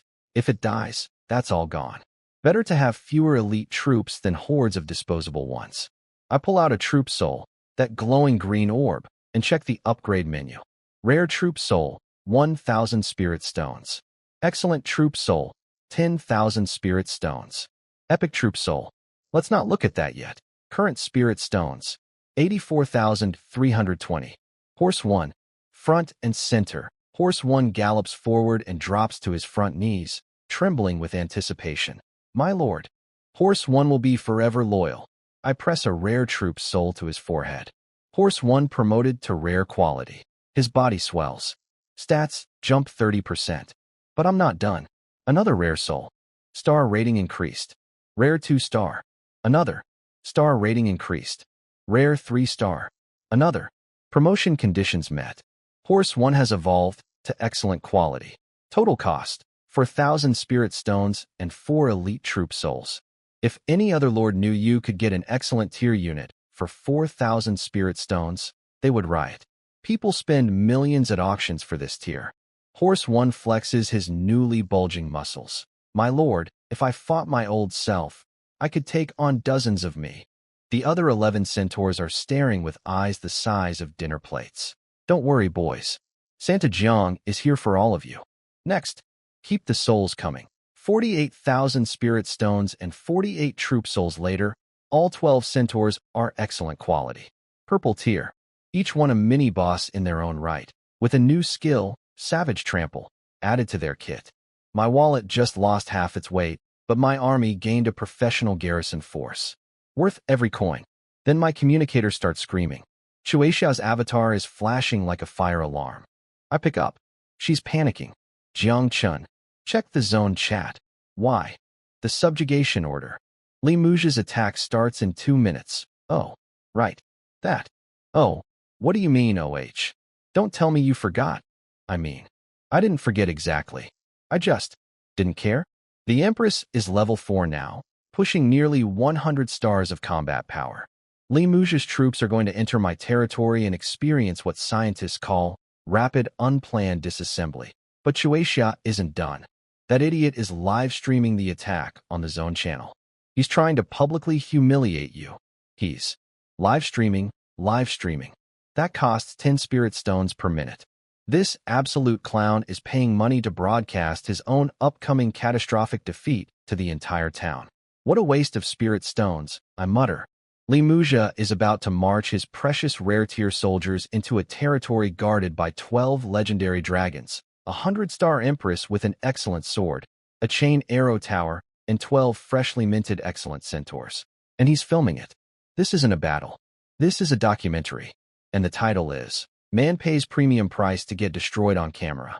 Shueixia sees I'm completely calm and tries a different approach. So, you're just going to surrender? That's okay. Losing some resources isn't the end of the world. We can get revenge later. Once I become mayor, I'll protect you. She's speaking to me like I'm a terminally ill patient, and she's trying to keep my spirits up. Cards on the table. I say, I have a legendary hero and legendary troops. Limouja is basically a walking corpse with extra steps. She rolls her eyes. Legendary troops? Even now you're bragging. Why does nobody ever believe me when I tell the truth? Fine. I flip the camera to show her my centaur squad. Her eyes go wide. Are those rare tier centaurs? Level 5. Did your treasure chest drop a troop token? Sure. Let's go with that. She exhales with relief. Okay, with defender's advantage, you might actually have a chance. A chance. She thinks I have a chance. That's like saying the sun has a chance of being warm. After she hangs up, I burn energy like firewood. Level up. Golden light cascades down on all 12 centaurs. Level 6 instantly. Their bodies swell with muscle. Combat power, 30 stars each. That's equivalent to level 10 rare troops. These centaurs alone could handle Limouja. The Empress doesn't even need to get off the couch. I open the zone channel and find Limouja's livestream. 800 viewers. This idiot is paying 10 spirit stones per minute to broadcast what's about to be the most humiliating moment of his life. He's standing there in silver armor with a fancy sword, looking like a budget action figure. Behind him, one beast race hero, one squad of human sharpshooters, one squad of trolls. All rare quality. The chat is buzzing. Lieutenant Mu. Show mercy. You might meet again someday. Wei Ming. Violence is wrong. But I do wanna watch. Lin Mo. I offered 30,000 for that subjugation order and lost the bid. Limouja has guts. I'll give him that. 30,000. Limouja paid 50,000. This man got scammed by a fox girl and doesn't even know it. Limouja addresses his audience like a gladiator. Brothers, my sharpshooters and trolls are level 5. Today we watch Jiangchen fall. If you enjoy the show, please tip generously. Then a notification pops up. Lord Jiangchen tipped 1 spirit stone. Limouja freezes, then sneers. Trying to suck up to me now? Too late. Ing man, sucking up? I think he's mocking you. She gets it. She always gets it. Limouja's expression darkens, but before he can respond, a teleportation gate appears. He steps through dramatically. I'm here, Jiangchen. Feel my wrath. The stream refocuses on my territory. Limouja takes one look at my basic wooden fence and laughs. Everyone see this? He didn't even upgrade his walls. 0 challenge. THWIP. Thwip. 2 crossbow bolts streak across 100 meters in the blink of an eye. Thunk. Thunk. One of his rare sharpshooters gets pinned to the ground like a butterfly in a display case. Dead before he hits the dirt. Limouja stares. His brain needs a full 3 seconds to process what just happened. My sharpshooter. Normal territories can't even recruit basic soldiers until level 4. Rare troops are supposed to be invincible at this stage. He probably expected to spend more spirit stones on the live stream than on actual combat. Damn you, Jiangchen. No one can save you now. Not the infamily. Not the military. You'll kneel before. Thwip. Thwip. 2 more bolts. Another sharpshooter pinned. Dead. Thought if those had been aimed at me. The realization hits him like a truck. He dives behind his troll bodyguards, screaming. What kind of arrow tower is that? The livestream chat is going berserk. Jiangchen has an arrow tower? How? Arrow towers need iron. Which? He has. Oh, Wei Ming, the weapons expert. 2 simultaneous bolts, range over 100 meters, power that one-shots rare archers. That's a chain arrow tower. A rare-grade defensive building. Shueixia is having the time of her life. Limouja, you want to keep going? Pull back while you still can. Limouja is visibly shaking. 2 rare troops dead in seconds. Each one is irreplaceable at this stage. The smart play is obvious. Retreat, cut losses, live to fight another day. But he spent 50,000 spirit stones on that subjugation order. If he runs now with nothing to show for it except 2 dead soldiers and 800 witnesses, he'll be the laughingstock of the century. So like any good gambler facing a losing hand, he doubles down. Trolls forward. Shield the archers. Smash the fence. Destroy that tower. Poor choice. My territory gates swing open. Not frantically, not desperately. They open calmly, almost invitingly. 12 excellent tier centaur warriors charge out, in perfect formation. Limouja sees them and actually grins. Huh? You're coming out? You'll pay for that arrogance. Oh, buddy. I lean forward and, loud enough for the stream to pick up, give one simple command. Chain arrow tower, 4 bolts per target. Focus fire. My centaurs unleash a volley, and 3 of Limouja's precious rare tier trolls go down looking like porcupines, just covered in arrows. The livestream chat is losing its mind. Wait, I thought Limouja was the strong one. It's not that Limouja is weak. Jiangchun is just that broken. Then my centaurs rear up on their hind legs and slam down. Savage trample. The ground cracks open. A shockwave ripples outward. Every single unit Limouja brought, including Limouja himself, gets stunned, just standing there wobbling like bowling pins. Wei Ming nearly chokes. War trample? That's the signature skill of centaur chieftains. Those are excellent tier troops. It must have been the rare chest. 1 in 10,000 chance of dropping excellent quality. 10,000 to 1 odds, and he hit it. The centaurs pull out their swords and start butchering Limouja's stunned army like it's a cooking show. Limouja's live stream has been closed. He turned off his own stream. Mid-massacre. The chat goes ballistic. HEY, turn it back on. I was enjoying that. Open the stream, or I'm blocking you forever. I'll pay tips. Please. And that gives me an idea. Everyone calm down. I type. I'll open my own live stream. And did someone mention tips? Lord Jiangchun has created a live stream. Tips start flowing immediately. 10 stones here, 20 stones there. People are literally paying to watch Limouja get destroyed. He spent 50,000 spirit stones on a subjugation order to humiliate me, and I'm the one making money off the content.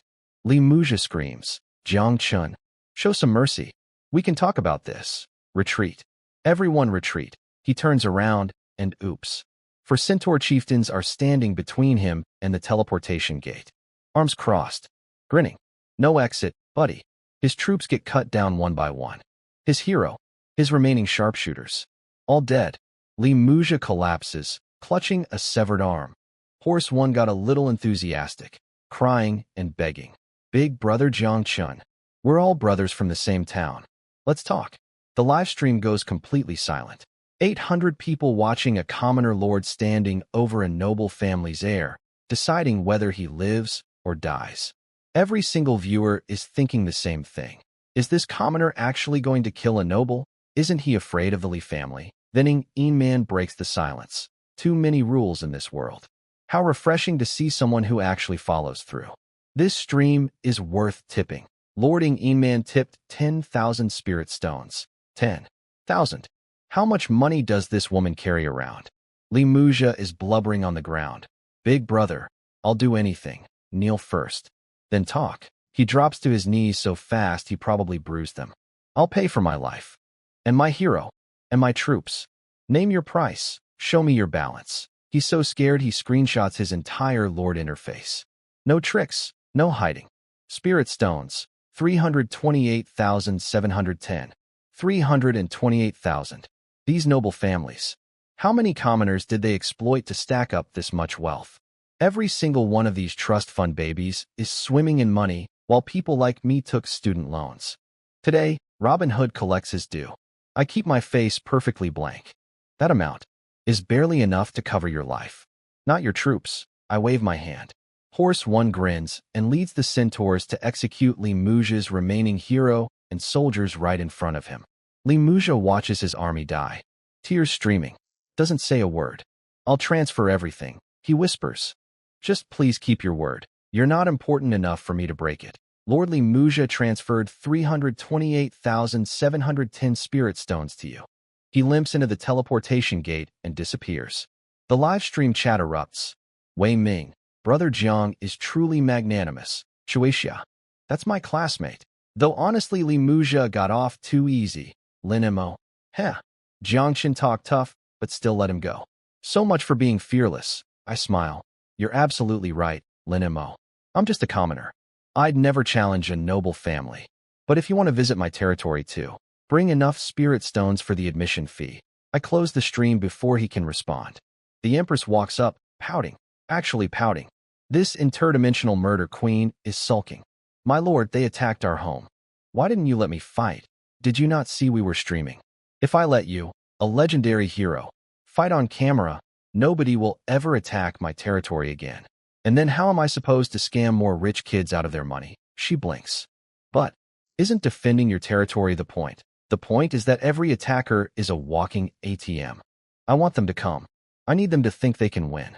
You are my secret weapon, and secret weapons only work when they're secret. Fine. But when I get a fight. Tomorrow. Hero power rankings. Then you go all out. She perks up. Deal.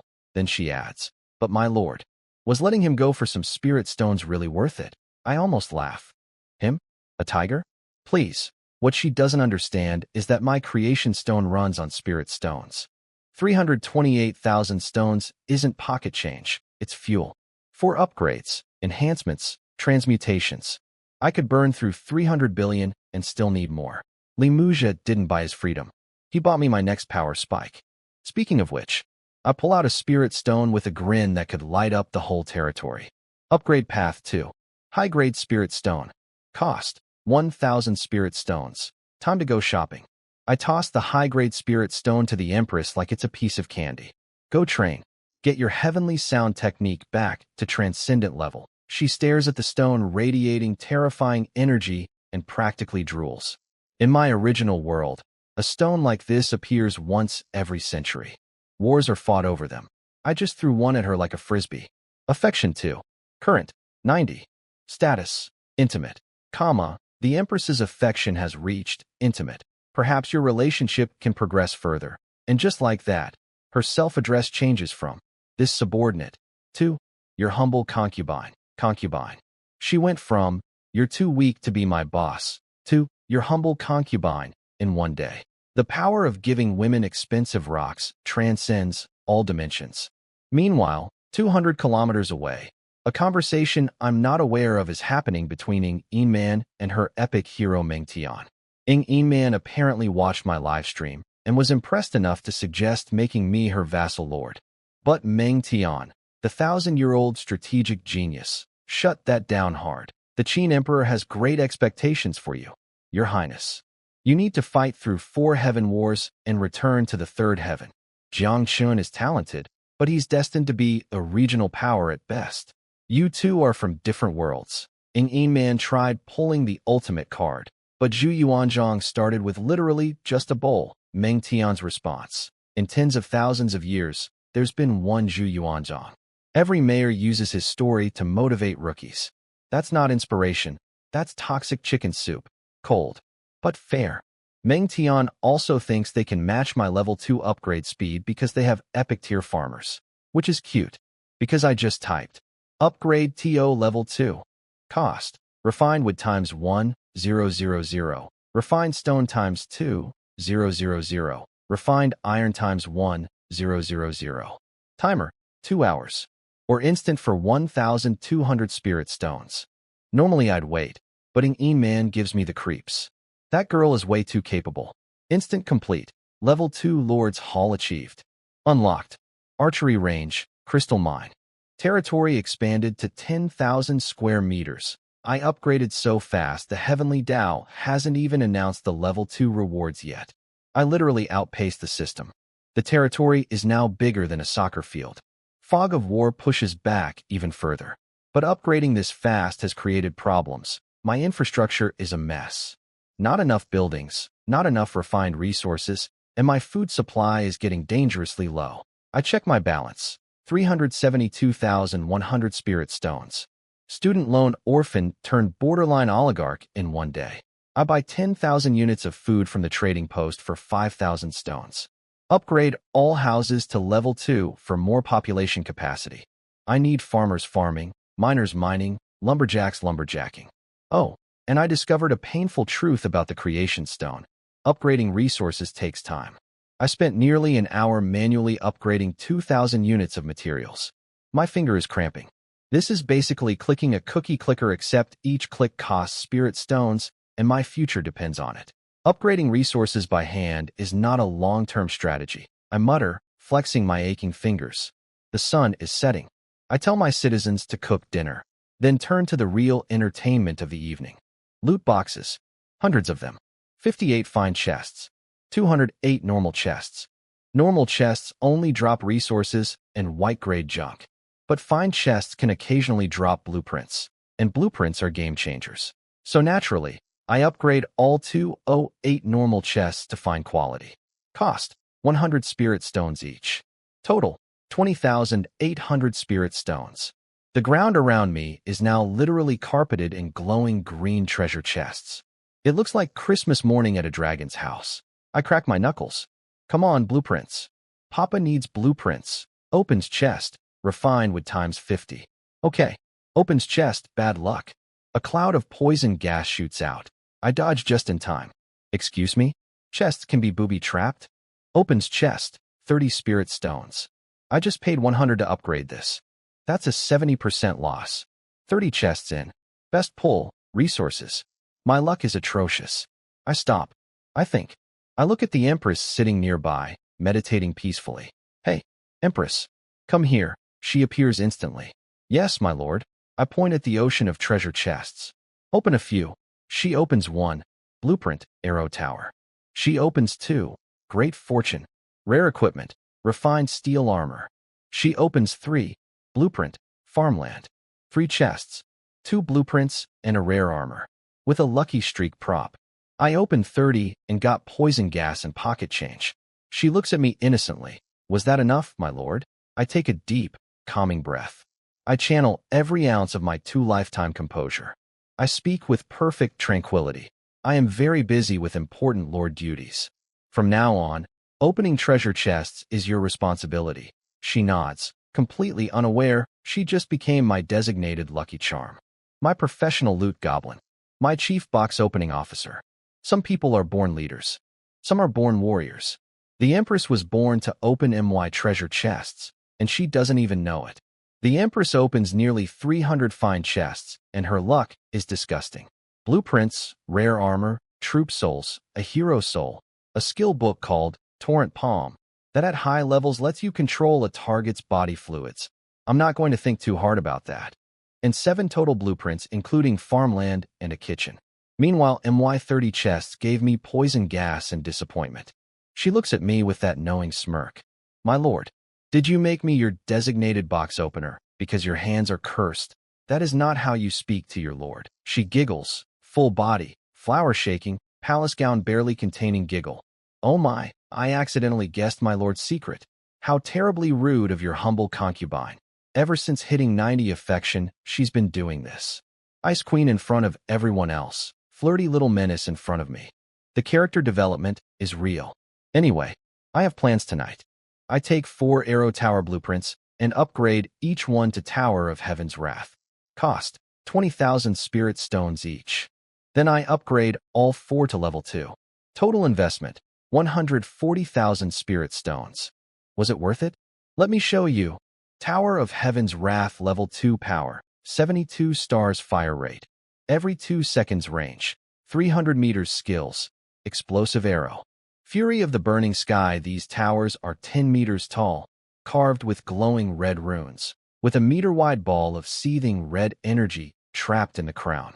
They look like something an evil wizard builds right before the heroes show up. 72 stars of destructive power each. That's stronger than a same-level legendary troop. I have 4 of them. Dragon 9 sticks her giant head over and stares at the towers nervously. My lord, that thing makes me feel like I could die. I scratch her head and she melts like a scaly husky. How's the squad doing? Fully recovered. And per your suggestion, we've been doing breathing exercises to extend our dragon breath duration.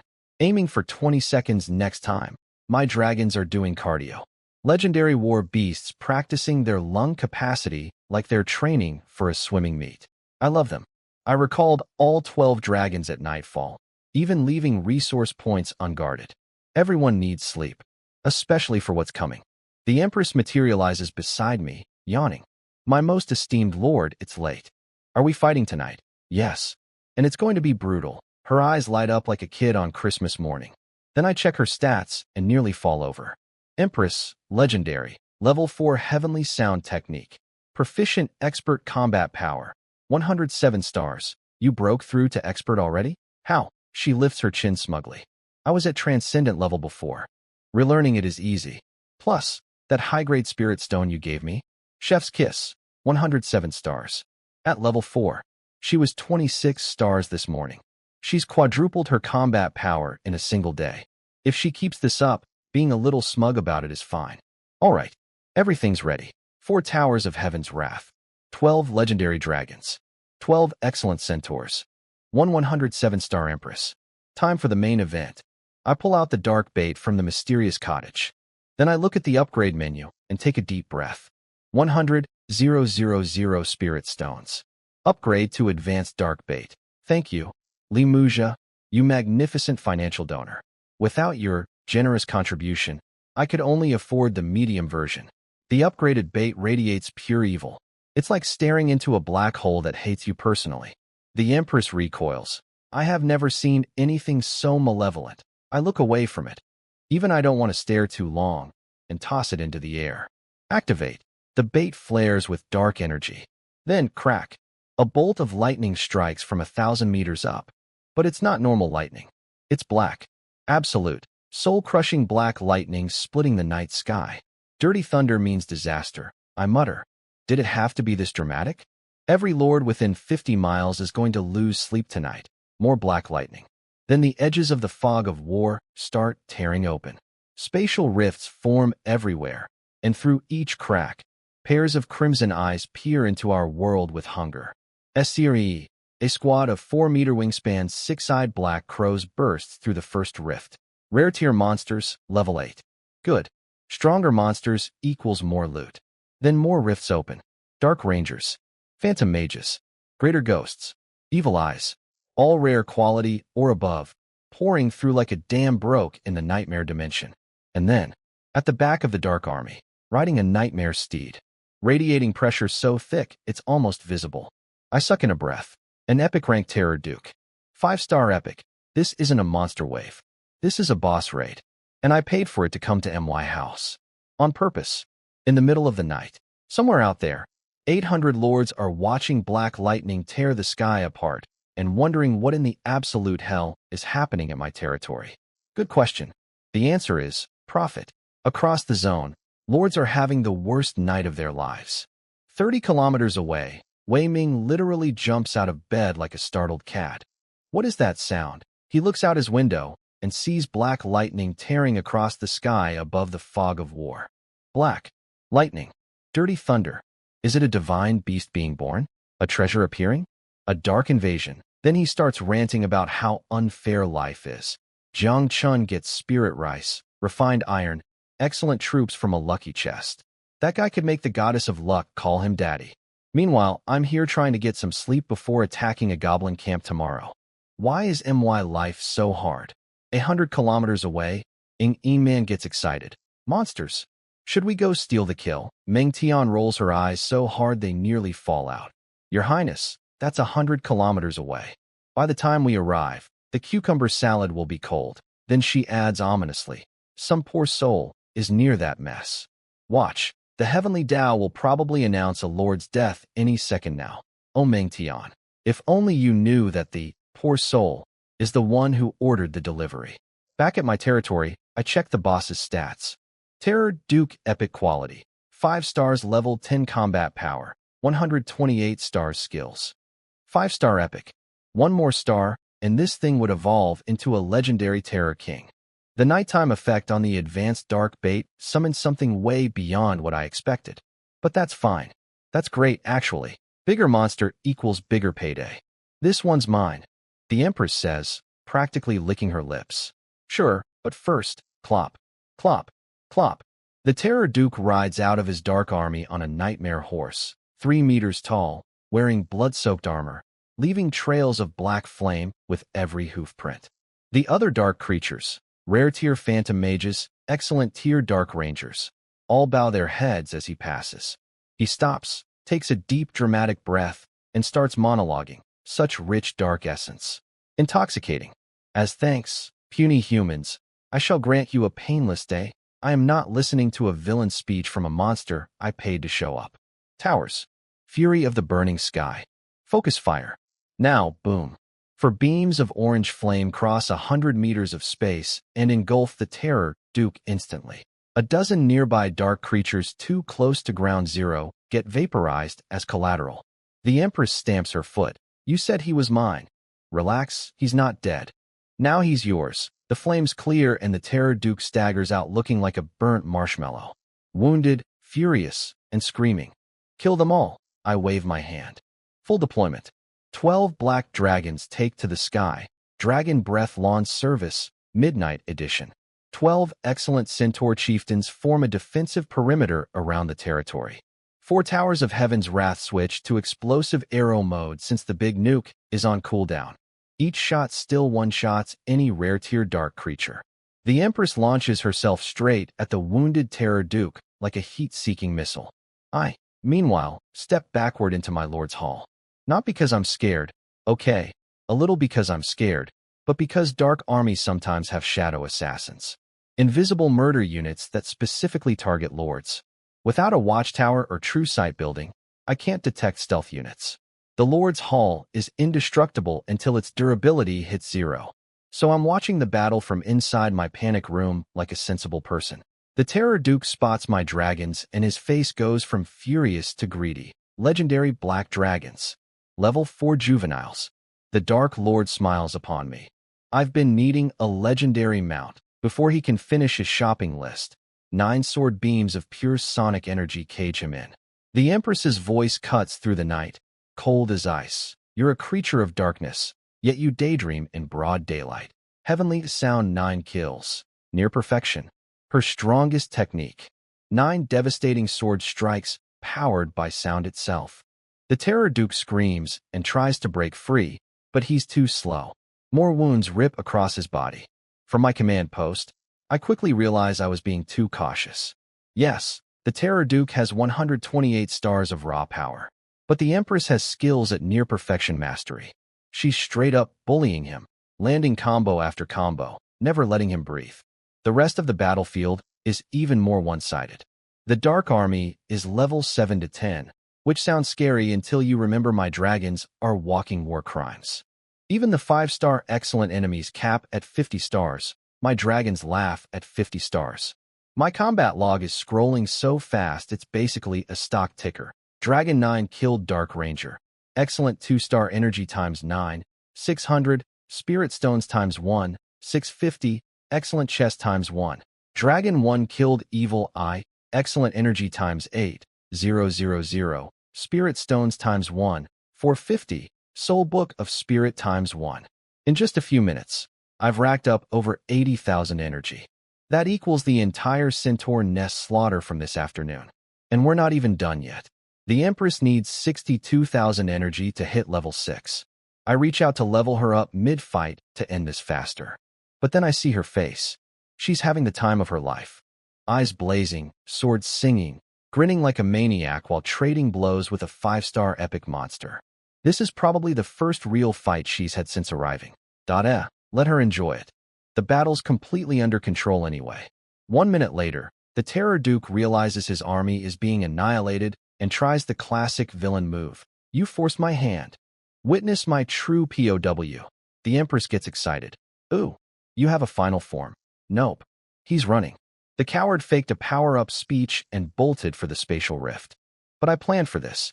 Dragon 9 and 3 dragons are already blocking the exit. The Terror Duke tries one last trick, turning to my dragons with dark whispers. You are creatures of darkness. Why serve a human as slaves? Dragon 9 explodes with rage. We are not dark creatures. We just have darker skin. It's called wheat-toned. You racist. I almost bust a lung laughing. What an absolute goofball. But playtime's over. I point at the Empress. 2 pillars of light slam down on her. Empress leveled up to 6. Combat power, 150 stars. The Terror Duke watches a mid-battle level up happen in real time, and the last flicker of hope dies in his crimson eyes. 150 stars versus 128. Skills at near perfection. Freshly leveled with full energy.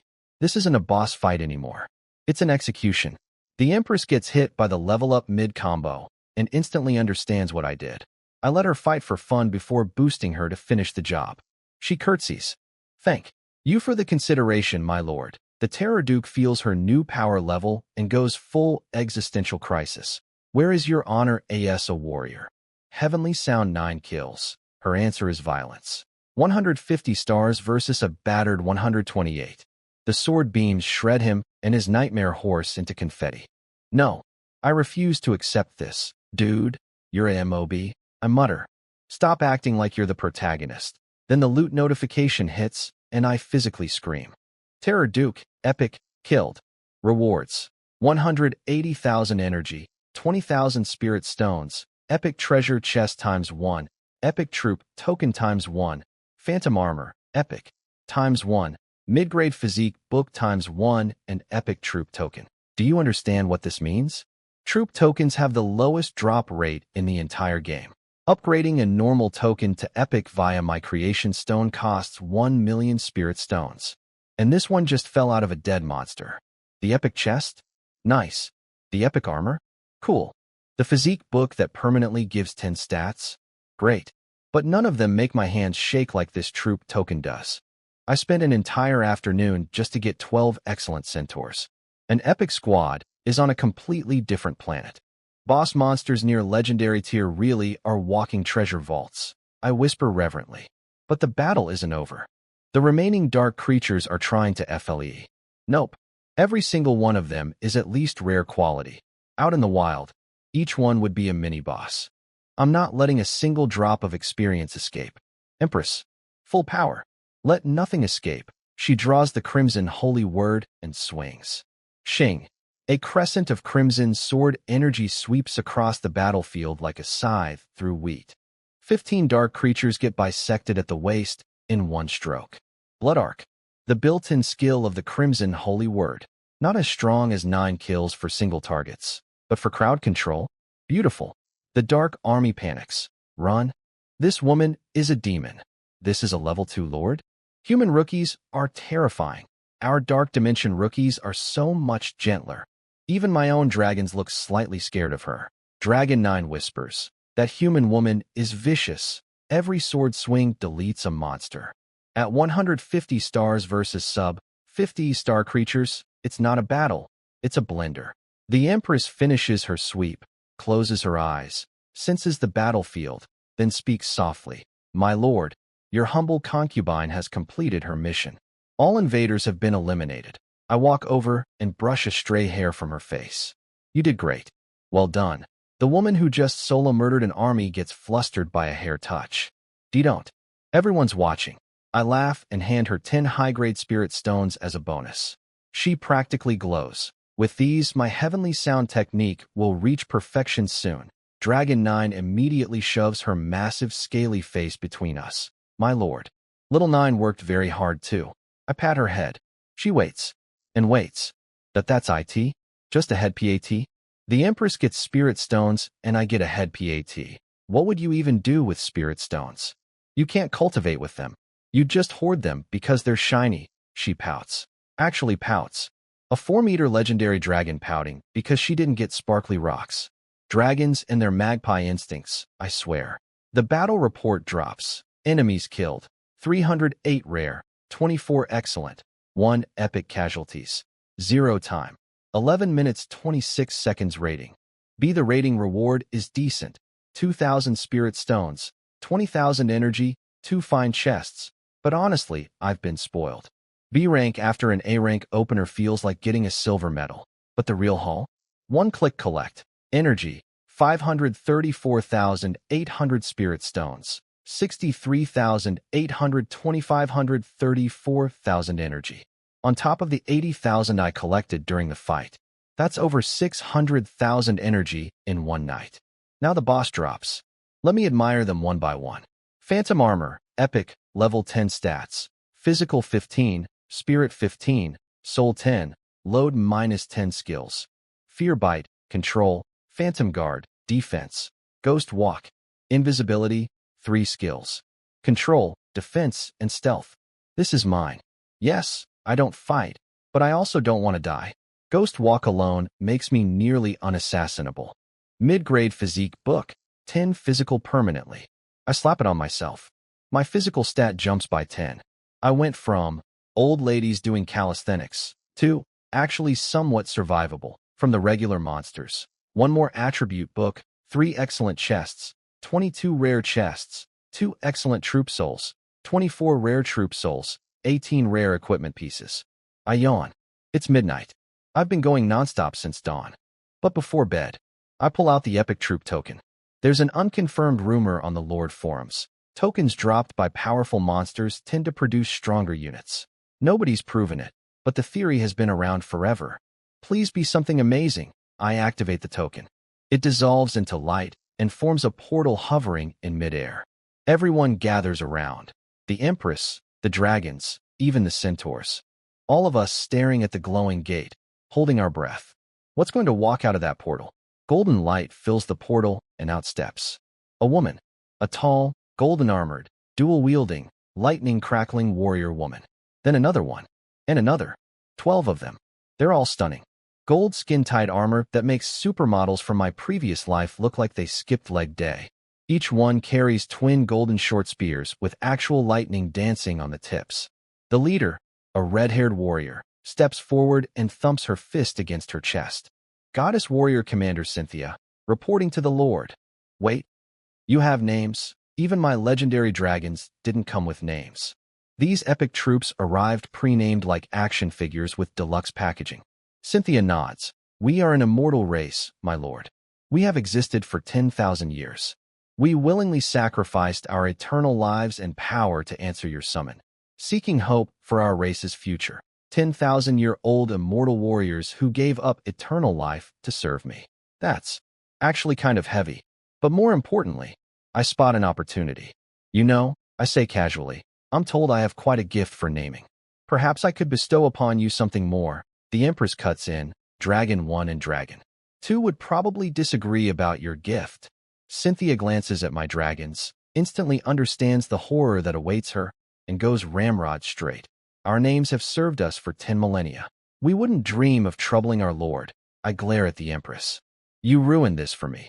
Now let me check Cynthia's stats, and oh, Cynthia race, Goddess Warrior Epic, 3-star.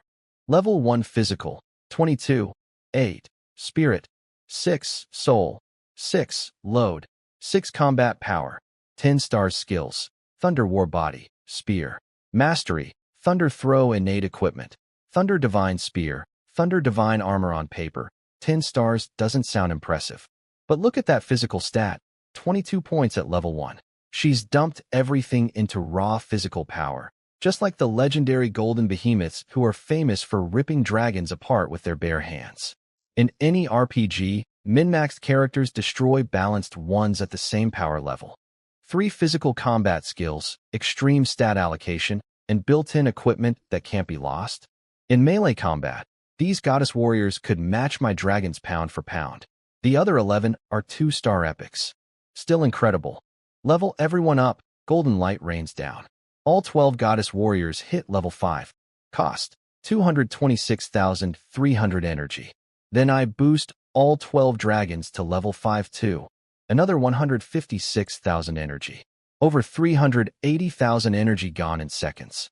But I still have 170,000 in reserve.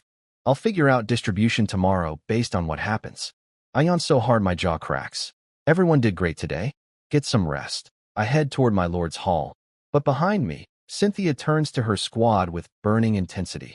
Sisters, we haven't fought a single battle, yet the Lord gave us enough energy to reach level 5. This is an insult to our warrior honor. Her lieutenant, Giselle, nods fiercely. We hunt tonight. We repay this debt in blood. All 12 goddess warriors march out into the darkness to grind monsters at midnight because they feel guilty about getting free levels that I didn't even ask them to. They're farming XP out of shame. This is the greatest troop acquisition of my life. The Empress watches them go, nods approvingly, then follows me inside. I flop onto my bed and start listing everything I can't use. 126 pieces of iron equipment plus fresh batches of refined iron swords on the trading post. Then I post some buy orders, seeds, monster bait, blueprints, anything useful. I lie down, close my eyes, and ping. Your troop Cynthia killed a lizardman warrior. Energy 3, she's already hunting. Midnight. First kill within seconds. Then the Empress's voice drifts from my bedroom doorway. My lord, where do I sleep? You can sleep in the... I stop. I literally promised her the respect befitting a powerful warrior. The level 2 houses are basically cardboard boxes with roofs. A dog would complain. How about we share? This is the Lord's quarters. Premium accommodations. I scoot over and pat the bed. No need to overthink it. With my character, what could possibly happen? She rolls her eyes. You have zero gentleman energy. Fine. Give me a blanket. I'll take the floor. Deal. Listen, respect for the strong is important. But letting the Lord sleep on the floor? That's just bad governance. We fall asleep. Me on the bed, her on the floor, while my goddess warriors rampage through the wilderness outside. Meanwhile, the zone chat is having a complete meltdown about the black lightning. Wei Ming posted a photo of the sky looking like the apocalypse. Guys, dirty thunder. Right next to my territory. What is happening? I'm literally shaking. Mu Qing Shuang. Looks terrifying. I'm too far away to sense anything. Ingyin man, I'm so jealous. I wish I was near that. I'll pay 10,000 spirit stones for a close-up photo. Wei Ming, are you insane? People could die. Then the lightning stops. No death announcements. Everyone's confused. And then my trading post listings go live. 126 pieces of iron equipment. At midnight. 126. Wait. Is that a BOW? That requires a level 2 blacksmith. Did Jiang Chun hit level 2? There's armor too. Those aren't forged, they're monster drops. He raided a monster camp. Day 1 and he's already level 2? That's unprecedented. My buy orders also cause a stir. Seeds? Monster bait? He's buying in bulk? Wei Ming. Brother Jiang spends money like he's printing it. Doesn't seem like a commoner at all. Ingyin man. Anyone know how much he squeezed out of Li Muzha? Shueixia. No idea. Yeah. Me neither. Shueixia. Immediately suspicious. The question was who's close to Jiangchen. Are you close to him? Fox girl? The betting pool for tomorrow's hero power ranking has swelled to 200,000 spirit stones. 60% is split between Lin Mo and Ingyin man for the top spot. Nobody bet on me. Nobody even considered me. That 200,000 spirit stones might as well have my name on it already. I sleep like a baby. Next morning, naturally awake, refreshed, I open the zone chat and immediately spot something interesting. Chui Xiao posted, there's an epic boss near my territory. Looking for allies to help kill it. Rewards split by contribution. Wait. That boss. The level 10 epic monster guarding the refined iron deposit. Yesterday, she was confident she could solo it with the swords I sold her. Now she's asking for help? Something went wrong. She failed. And I'm kind of happy about that. That's terrible of me. But also, if she already failed, then me showing up now isn't stealing her kill. It's helping. That's called being a good friend. I should definitely investigate. For friendship reasons. I call Chueixia, and she picks up looking like she hasn't slept in a week. You saw my post? Yeah? What happened? With your D-rank talent, rare hero, and 3 squads of rare troops, you should have been able to take one epic monster, she groans. That stupid black-striped tiger demon has a disguise skill. Everything I scouted was fake. My ears perk up. So it's not just level 10? Oh, it's level 10 alright. But it's not a troop, it's an epic hero. A demon race hero. And it commands a squad of excellent tier ghost servants with at least B-rank command buff.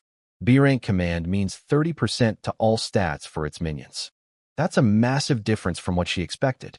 I don't know if her luck is amazing or terrible, but I know one thing for sure. An epic hero? 3 kilometers from your territory? I am so jealous right now. She glares at me. I'm about to cry, and you're jealous. A level 10 epic hero drops around 200,000 energy on kill. That's enough to push the Empress to insane heights. Don't worry, I say with my most reassuring smile. I'm coming to help. Her eyes light up. You're close by? Not far. Only about 100 kilometers. 100. Her voice hits a frequency that could shatter glass. No. That's way too far. You don't know what's out there. What if something happens to you on the way? She's got a point. My troops are strong, but not invincible. Traveling 100 kilometers through unexplored territory at low levels is risky. I'll try my best, I say, not committing to anything yet. After hanging up, I check my Lord panel. Energy, 223,400. Spirit stones, 198,850. Wait, I only had 170,000 energy last night. The goddess warriors must have grinded all night. Those beautiful, honor-obsessed maniacs hunted monsters from midnight until dawn because they felt bad about getting free levels. I didn't even ask. They just did it while I was sleeping. Best troops ever. Now, I have a plan, but it requires one specific upgrade. Dragon 9, come here. She lands in front of me. I raise my hand. Level up, 5 consecutive golden halos. 156,000 energy. Dragon 9 rockets from level 5 to level 10. Her body swells in real time. 4 meters becomes 10 meters long. 8-meter wingspan becomes 20 meters. She goes from large scary lizard to absolute unit of a dragon right before my eyes. Dragon 9 stares at herself in shock. Lord, did you get hit with a mind control spell? Why are you suddenly being so nice to me? Even the Empress walks up looking suspicious. Not jealous, just confused about my decision. I grin and say the words that will haunt Dragon 9 forever. Don't be scared, little 9. I just want to ride you. Her stats are now absurd. Dragon 9 level 10 combat power. 180 stars new skill unlocked. Passenger flight at level 10. Dragons unlock the ability to carry riders. I am officially a Dragon Knight. The orphan with the landscaping talent who took a student loan is now riding a legendary dragon across the sky. If my high school guidance counselor could see me now. Meanwhile, Chuexiao's call for help has the entire zone going crazy. Everyone wants a piece of that epic boss. My territory is close. I'm sending troops now. I'm a bit further, but I'll be there by noon.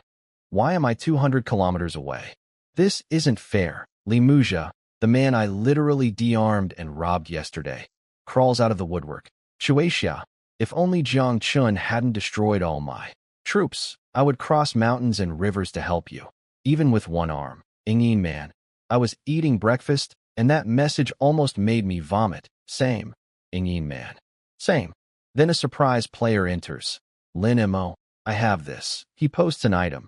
Anywhere door, a one-time teleportation item, range 500 kilometers. He's offering to teleport to Chuexia's location to join the raid. This is the same Lin Mo who threatened to use a subjugation order on me.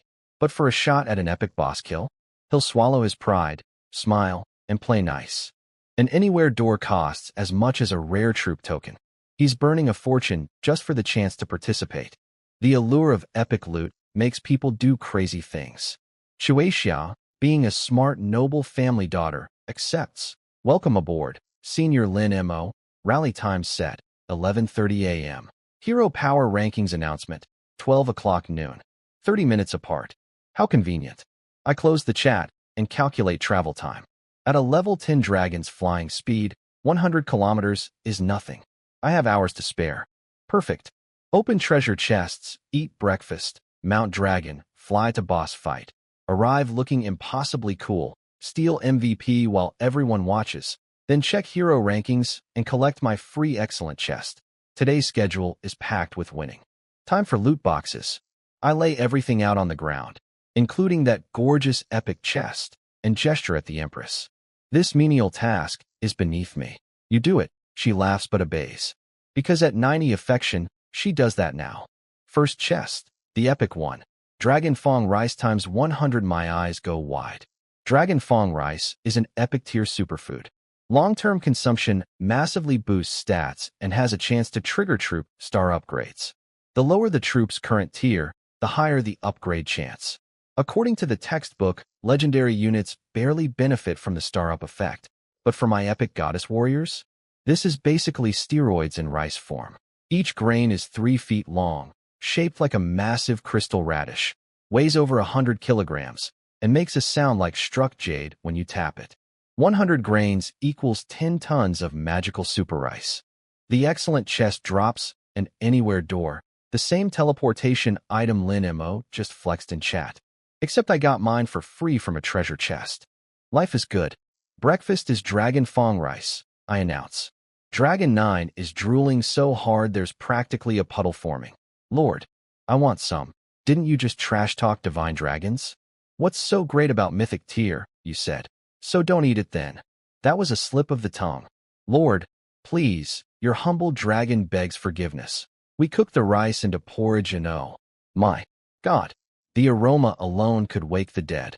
Little dragon-shaped wisps of spiritual energy dance above the bowl like tiny serpents made of pure vitality. Compared to this, yesterday's spirit food was literal dog food. One bowl down and heat floods through my entire body.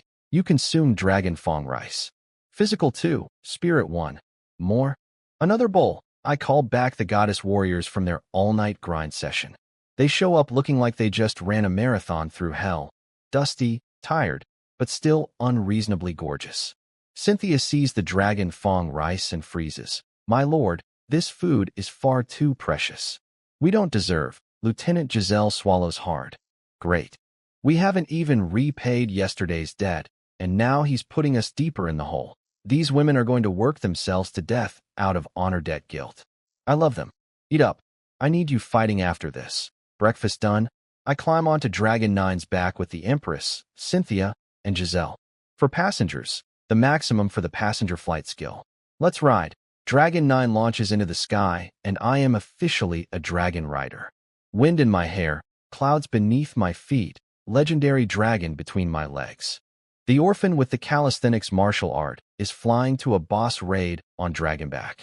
If my student loan officer could see me now. Meanwhile, 200 kilometers away, Ing Inman and Meng Tian are plotting. 11:30 is tight. Ing Inman frowns. Can our Iron Eagles make it? Meng Tian smiles. Don't worry, Your Highness. 11:30 is just their rally time. Even if they start fighting first, an epic monster will keep them busy long enough for us to swoop in and clean up. But stealing their kill after Chui Xiao worked so hard to organize it? That feels wrong. Meng Tian pets her head like she's a child. My dear princess, do you know why our nation is called the Dragon Nation? Because father is the ancestral dragon. Exactly. With your bloodline. Is there anything on Blue Star you can't do? Besides, the battlefield is survival of the fittest. If you feel bad, throw them a few million spirit stones as compensation. Okay, I'll definitely compensate them. She's planning to steal the boss, and she thinks tossing money at the victims makes it okay. Rich people logic is incredible. They mount their Iron Eagle warriors, a famous Qin dynasty combo unit of giant eagles and riders, and take flight. Meanwhile, Wei Ming, that poor bastard, stayed up all night on guard because of MY Black Lightning show. Nothing happened.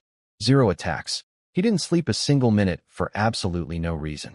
What a waste, he screams, dark circles under his eyes so deep they look painted on. I pulled an all-nighter for nothing. He drags his exhausted army to finally attack the goblin camp he's been eyeing, the one guarding his iron mine. He arrives to find the camp is destroyed. Goblin corpses everywhere. Buildings smashed. Complete annihilation. His hero investigates. My lord, there are traces of dark energy. This happened only minutes ago. The goblins were massacred. They didn't even put up a fight. Dark energy. One-sided slaughter. Wei Ming's face goes white. The Black Lightning. The dark invasion from last night. They're still here. He starts screaming. Battle stations. The Dark Army is nearby. He snaps a photo and posts it to the zone chat. Everyone near me, be careful.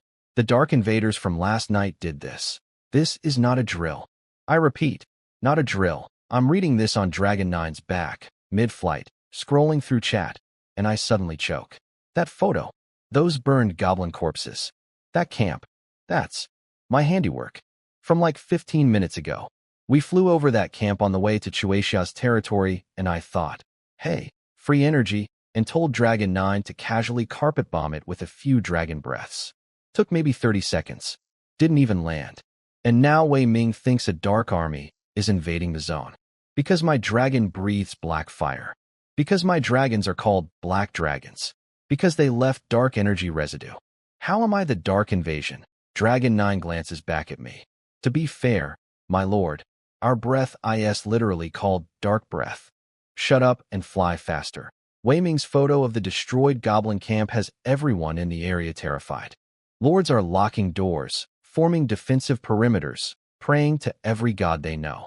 Meanwhile, the terrifying dark invader is me, chilling on a dragon's back, casually upgrading fast food into spirit meals and listing them on the trading post for 200 stones each. multitasking at 10,000 feet altitude. 2 hours of scenic dragon flight later, I level myself up to 10 and strap on the epic phantom armor. Now I actually look like a real lord instead of a college student with a landscaping talent. We arrive at 11 o'clock, 30 minutes early. Dragon 9 spots the black-striped tiger demon in a canyon below. 8 meters long, dripping with demonic energy, blocking the only pass through the mountain range. I check its stats. Level 11, not 10 like Shueixia thought. The disguise skill hit its real info. Epic hero quality, 115 stars of combat power, B-rank command over a squad of excellent tier ghost servants. The tiger sees us. It can't talk, hasn't dissolved its throat bone yet, but its eyes say everything. Pathetic humans, here to die again. Then Dragon 9 crashes down from the sky and announces, Lord, I found your girlfriend. What did you just say? I mean, I found Lord in Shueixia. She's 2 kilometers west with about 1,000 troops gathered. I am going to put a muzzle on this dragon. I decide not to link up with Shueixia. The hero power rankings are coming at noon. I want to stay hidden so I can clean out the betting pool. And frankly, there are too many untrustworthy lords in her coalition. Speed run this boss. In and out. No witnesses. Cynthia steps forward. My lord, may Giselle and I handle this one? Just the 2 of us? Just 2 of you against a 115-star epic hero? She's dead serious. These goddess warriors have been feeling guilty about getting free levels since last night. They need this kill for their warrior pride. Fine. 10 minutes. If you can't finish it by then, the Empress steps in. Both goddess warriors erupt with lightning. Their eyes turn electric blue. Bodies crackle with power. Thunder war body. Boom! They launch like human cannonballs. The ground shatters beneath their feet. The tiger demon's brain short-circuits. First, a level 10 legendary dragon lands in front of it. Then 2 women with more raw physical power than a demon explode toward it at supersonic speed. In desperation, the tiger opens its mouth, a gaping black void like a portal to hell, and vomits out 12 ghost servants. Humans, beasts, dwarfs, even a giant whale warrior ghost, all twisted and enslaved. Cynthia body slams the 5-meter whale ghost at full speed, and it detonates into black mist. Lightning energy courses through the remains like poison, preventing it from reforming. The whale's face shows relief. It was happy to finally be free. Cynthia killed ghost servant, excellent energy times 10, 000. One shot. A 5-meter excellent tier monster, deleted by a body check. The tiger sees this and tries to run, but Giselle cuts it off. Now, Giselle's combat power is only 58 stars on paper, but her physical stat is 134, nearly matching the tiger demon. She hits the tiger head-on, and they both go flying backward. The tiger, several dozen times her size, gets knocked back the same distance as a human-sized woman with golden armor. It now has a bone-deep gash on its forehead. Watching the goddess warriors fight, I muse, is genuinely therapeutic. This must be what they call the beauty of violence. Giselle is losing ground slowly. Level 5 versus level 11 is still a gap, but Cynthia finishes off the remaining ghosts and joins the tag team. 2 goddess warriors. 1 tiger demon. No escape. Minutes later, Giselle killed black striped tiger demon. Epic hero energy times 220, 000. Spirit stones times 30, 000. Epic hero token times 1. Hero token. I was half watching, half relaxed, but I literally jumped when I saw that drop. An epic hero token. You could open 1,000 treasure chests and never see one. This single drop is worth more than 10 epic chests combined. Total haul, 320,000 energy, 40,000 spirit stones, and a recruitment ticket for a brand new epic hero. I also pocket the tiger's massive corpse. Unlike dark creatures, demon beasts are valuable from head to tail. 10 minutes. Door to door. Arrived, fought, looted, gone. Dragon 9, take us home. As we climb into the sky, Dragon 9 asks, shouldn't we tell Shueixia? She's probably still over there planning her big attack strategy. No, why not? Because I'm Lei Feng, the famous selfless good Samaritan who never takes credit. I open the trading post. Hero rankings drop soon. Time to place my final bet on myself before the odds close. 30 minutes after we leave, Ing Man arrives on her iron eagles with Meng Tian, ready to steal the boss kill from Shueisha's coalition. She looks at the empty, blood-soaked canyon. Meng Tian. This is the right location, right? Meng Tian lands, examines the battlefield, and her face goes pale. Someone beat us all here. Was it Shueisha's team? No. There's no sign of a large force. Just a few combatants. But this was a 100-star epic hero. How could a handful of fighters kill it this fast? Yin Man. Bless her creative mind. Maybe the tiger got scared and ran away? Before Meng Tian can answer, the ground rumbles. Shueisha's coalition, dozens of lords, 1,000 troops, marches into the canyon. Shueisha sees Yin Man and her jaw drops. You're Yin Man? Yin Man, who came specifically to steal the kill and is now standing at an empty crime scene, waves awkwardly. Hi everyone. Lin Mo takes one look at the battlefield, clear signs of recent combat, tiger demon gone, and immediately points the finger. Impressive work, Yin Man. We gathered all these lords for this hunt, and you swooped in first. Yin Man's face turns the color of a tomato. I didn't. And somewhere above the clouds, riding a dragon at maximum speed toward home, I'm laughing so hard the Empress has to hold me, so I don't fall off. The tiger's dead. The loot's in my pocket. Two rival factions are about to have a massive argument over who stole the kill. And nobody suspects the orphan with the landscaping talent. Perfect crime. While I'm flying home on Dragon 9, the scene I left behind turns into absolute chaos. Yin Man is standing at the empty crime scene, trying to explain she didn't steal the kill. Which is hilarious because she totally planned to steal it. She just got outstolen by someone even sneakier. Me. I didn't do it. It was already gone when I got here. Lin Mo is furious. He burned a priceless anywhere door teleport item to get here, and now there's no boss, no loot, no nothing. He's glaring at Yin Man like she personally ate the tiger demon. If you took it, just say so. This is the battlefield, strength rules. No need to deny it. I didn't take it. You. Then some small-time lord named Zhang Hao makes the worst decision of his life. He opens his mouth and says, "Can't even own up to it? Is this what the first emperor teaches his descendants?" The air temperature drops about 50 degrees. Shueisha yells, "Don't," but it's too late. Meng Tian, the 1,000-year-old epic hero who literally killed herself to protect Yin Man's bloodline. Hears someone disrespect the emperor, and she moves like a bullet. One move. One single palm technique, called Yin-Yang Unified Seal. A wave of crimson spiritual energy explodes outward. Dozens of troops and an elite hero standing in front of Zhang Hao. Launch backward. Bodies twisted, dead before they hit the ground. Then she slides up to Zhang Hao, who's about to wet himself, and casually flicks her hand. Schlick. Both arms. Clean off. Mirror smooth cuts. Yesterday Jiang Qin took one arm. Today I take two. Consider this a lesson. Be grateful my lady is merciful. Otherwise it would have been your neck. Yin Man waves cheerfully at the now armless, sobbing lord. You can reattach those at a hospital. Back in the main world. Just keep the medical receipts, the yellow copy, and I'll reimburse you. She's offering to pay his hospital bill after her hero just de-armed him. The Qin dynasty runs on violence and customer service.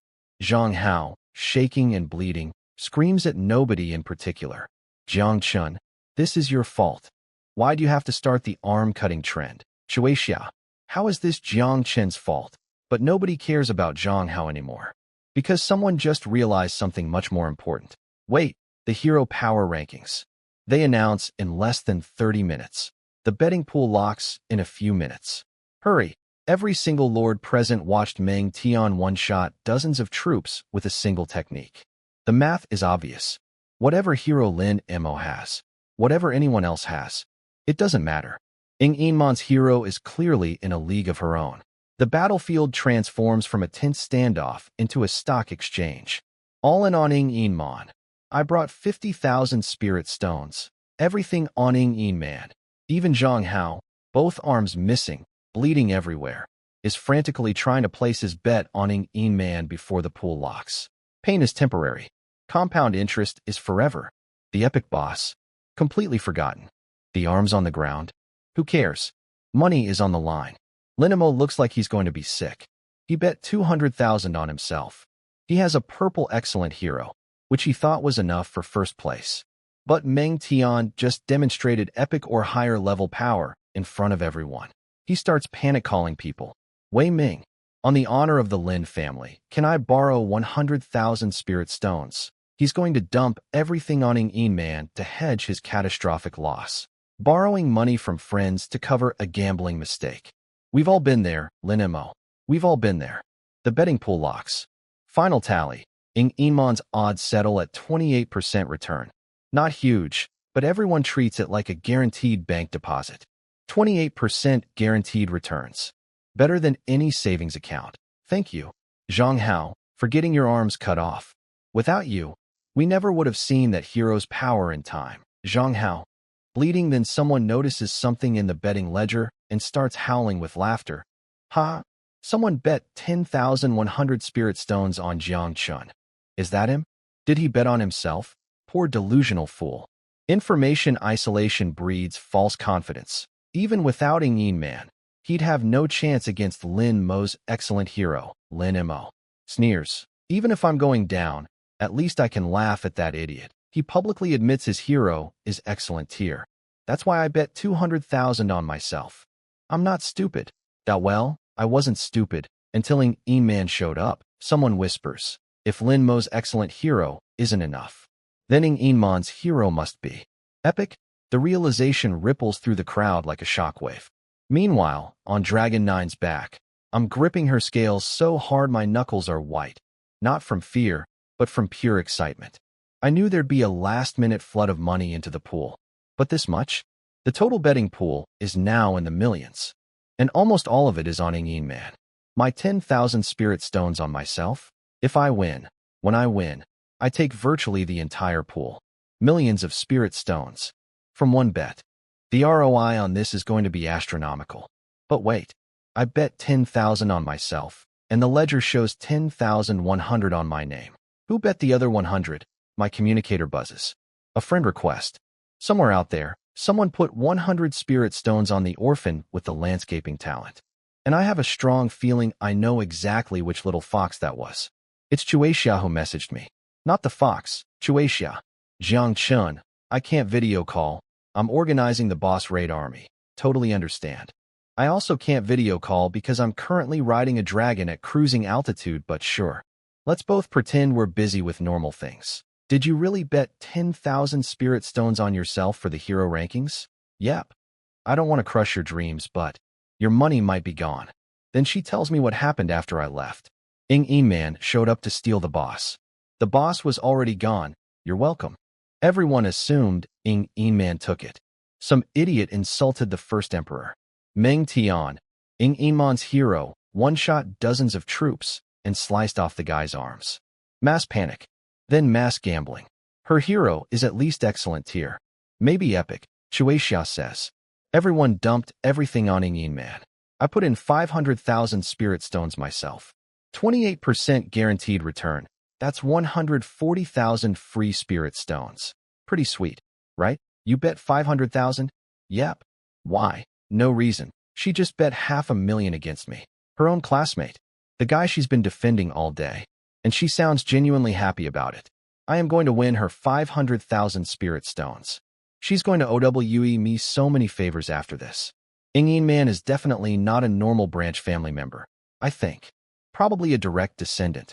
Maybe even royalty. Hey Chuexia, when we get our first trip back to Blue Star on day 3, look into Ing Man's background for me. Already planning to. Also, ask your mom for more money when you go home. I've got enough for now. With the winnings from the bet, you're adorable. She has no idea what's about to happen to her. Winnings. After closing chat, I process the situation. If Ing Man really has an epic hero, that could be a threat. I haven't seen this Meng Tian fight personally, so I can't gauge her exact combat power. Good thing Chuexia warned me. Time for insurance. I pat the Empress on the waist. Level up, she goes rigid. If you're going to hold me properly. Touch me like that again, and you can go hug Cynthia instead. Then the golden light hits her. Level 7. Level 8. Level 9. Level 10. 270,000 energy. Gone. My face physically hurts from the cost. But the Empress breaks past 200 stars of combat power. 270,000 energy. I whisper in her ear. Everyone basically worked for free today, just to level you up. She freezes, realizes I was tapping her waist as a level up activation, which I call the wind up, not being handsy, and turns bright red. I am sorry, my lord. I thought you were being a pervert. It won't happen again. I demonstrate the wind up by patting her waist once more. See? Just preparation. Nothing inappropriate. I understand. You don't have to show me again. Her face could cook an egg right now. Then my communicator buzzes. It's the fox girl. Yeah, big brother. I bet 100 spirit stones on you in the last few seconds. Then I saw someone else bet 10,000 on you too. Did I bet too little? So it was her. She's the mystery 100 spirit stones. Why did you bet on me? You're literally throwing money away. Wah?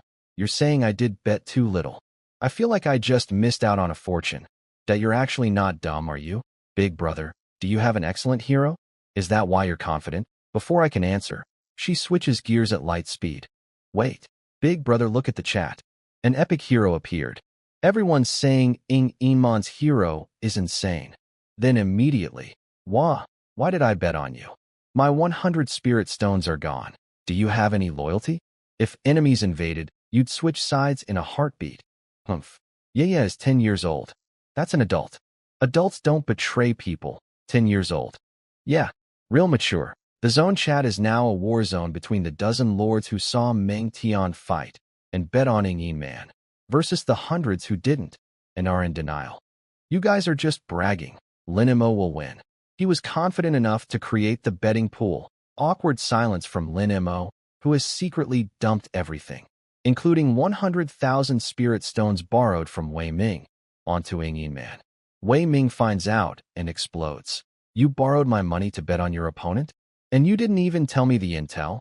Linimo, with the audacity of a man who owes you money. Wei Ming, watch your tone. Remember, I still owe you. Translation. Be nice to me or you'll never see that money again. Wei Ming instantly deflates. Brother Lin, forgive my rudeness.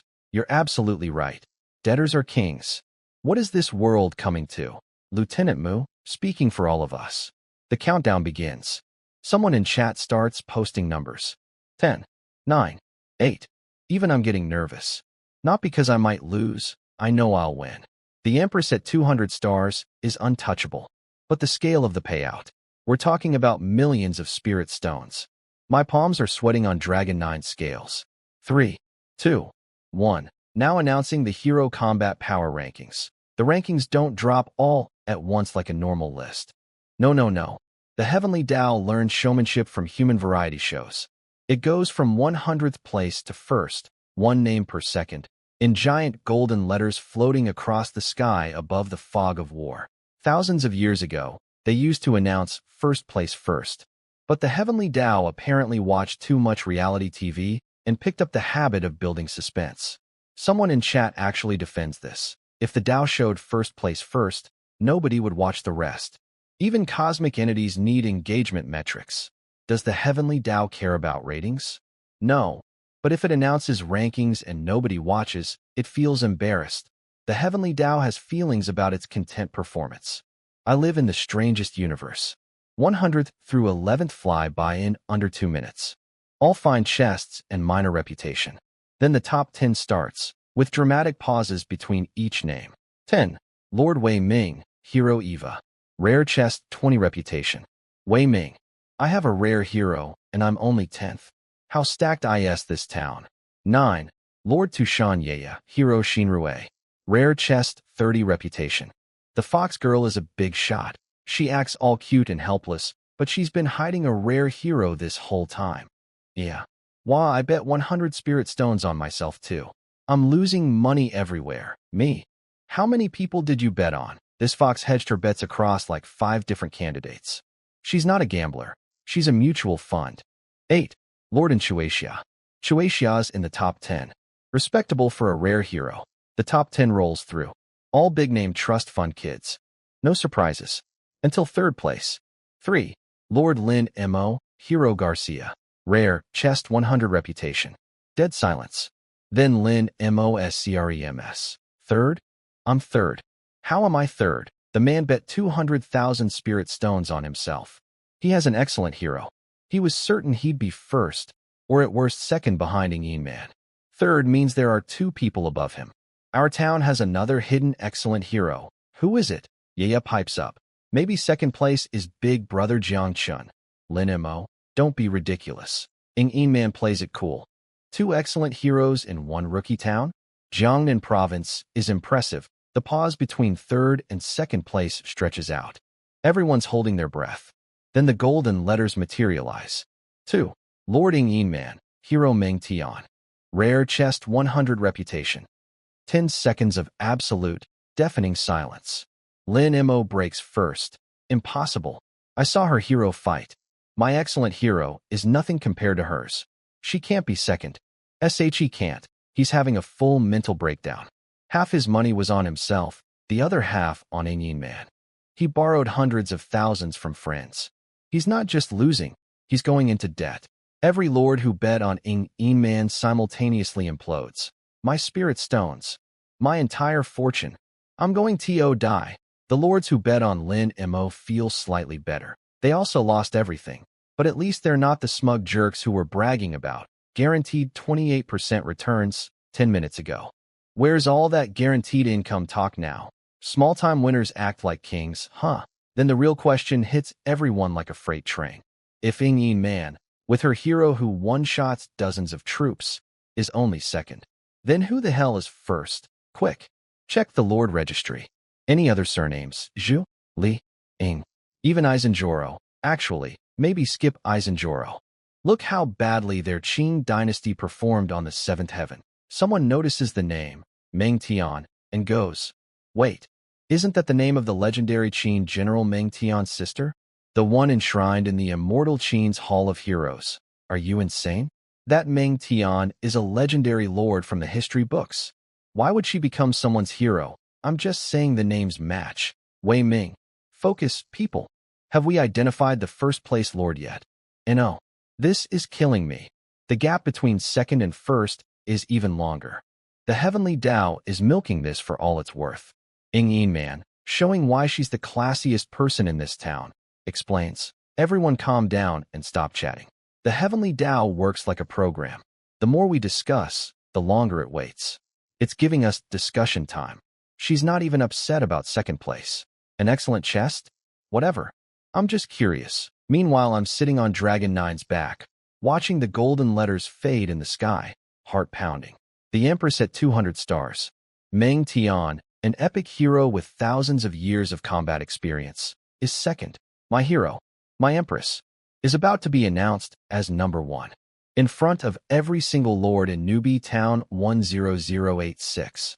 With millions of spirit stones in the betting pool, almost all of it going straight into my pocket. The golden text for Ing Man slowly fades. New letters begin to form. The champion appears. The golden letters materialize across the sky, 1,000 meters up, visible to every single lord in the zone. 1. Lord Jiang Chun. Hero, Empress. Reward, excellent treasure chest 200 reputation. The entire zone goes so quiet you could hear a spirit stone drop on the moon. And then, because nobody is discussing it, the heavenly Tao gets awkward about the silence, decides the moment has landed, and fades my name after just 30 seconds. Wait, did it just disappear? Did I read that right? We were all too stunned to talk, so the heavenly Tao thought nobody cared. Even the cosmic announcement system has social anxiety. Then the chat detonates. Jiangchen? The commoner? That 10,000 spirit stones was him betting on himself? Empress? What kind of name is that? Only one person in all of Blue Star history used that title. The Wu family matriarch from the 5th heaven. What tier is his hero? Tell us. Maybe it's not epic. Maybe he just leveled an excellent hero really high. He has those centaurs farming energy. Also true. It's a combat power ranking, not a quality ranking. Meanwhile, at the boss raid site, Ing Man is staring at the sky with her mouth hanging open. Meng Tian. Is Jiang Chun really just a commoner? He's not some secret prince. Meng Tian, the 1,000-year-old strategic mastermind. Well, perhaps. Possibly. Maybe. Even She doesn't have an answer. Her divination completely whiffed on me. Shueixia is mumbling to herself. He told me to ask my mom for more money. He already knew he was going to win. My 500,000 spirit stones. Then she brightens up. Well, I always wanted to give him money, and he wouldn't take it.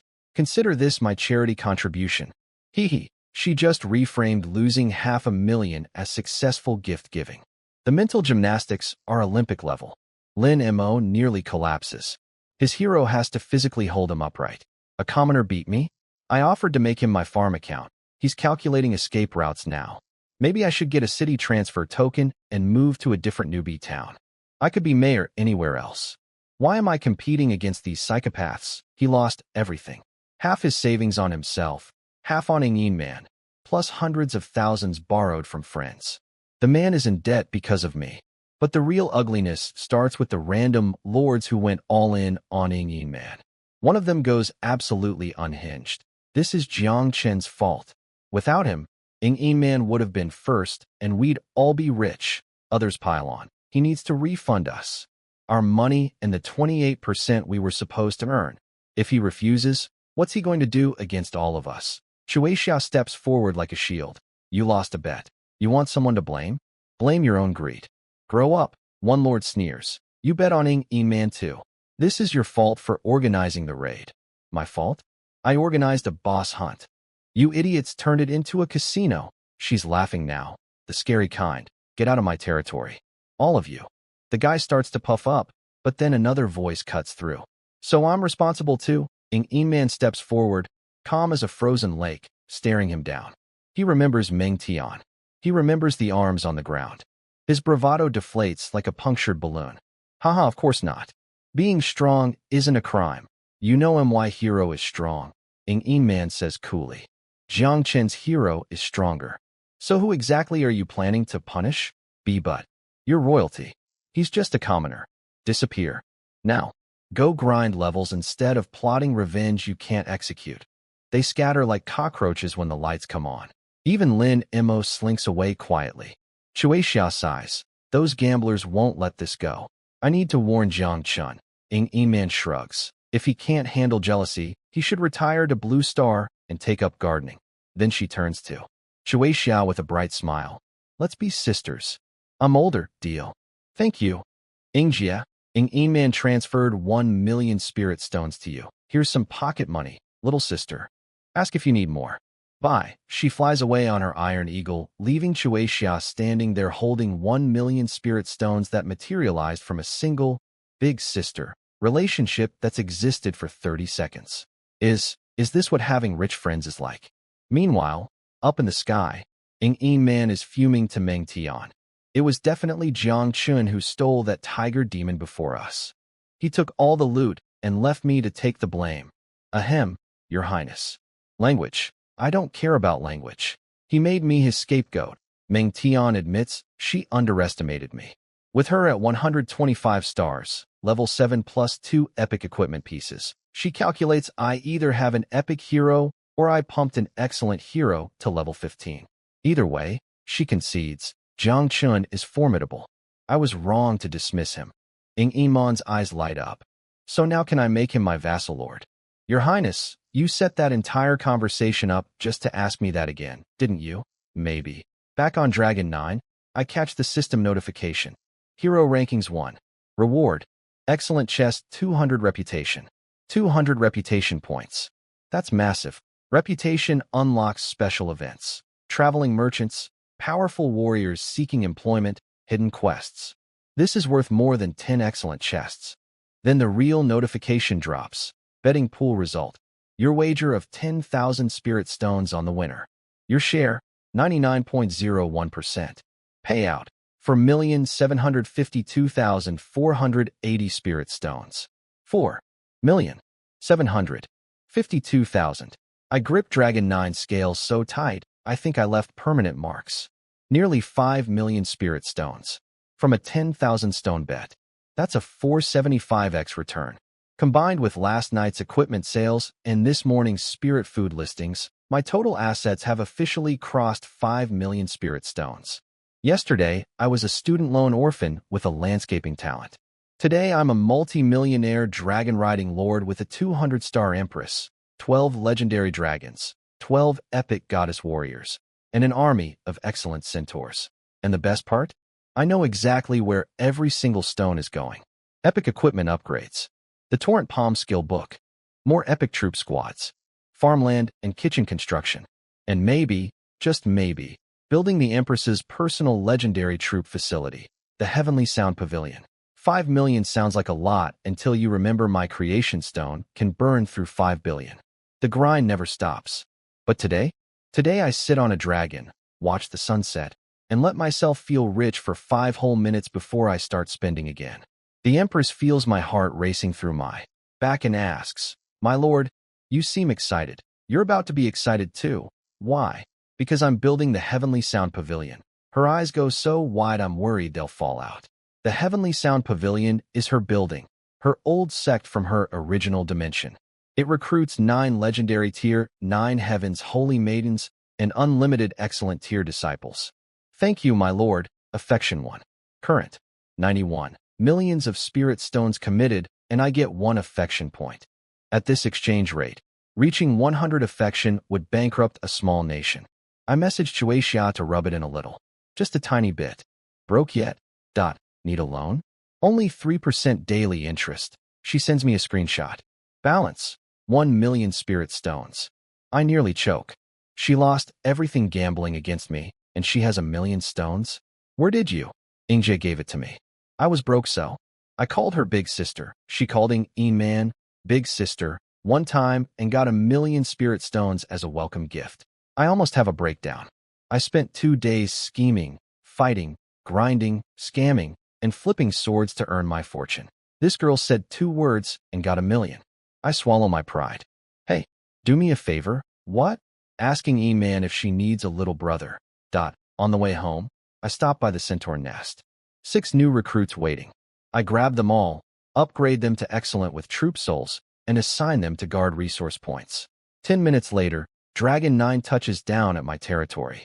Home sweet home. I stretch, dismiss everyone to do their thing. Dragons go hunting, goddess warriors go grinding, Empress goes cultivating, and turn to the massive tiger demon corpse in my inventory. I drop it in the town square. Boom. 15 tons of dead epic monster.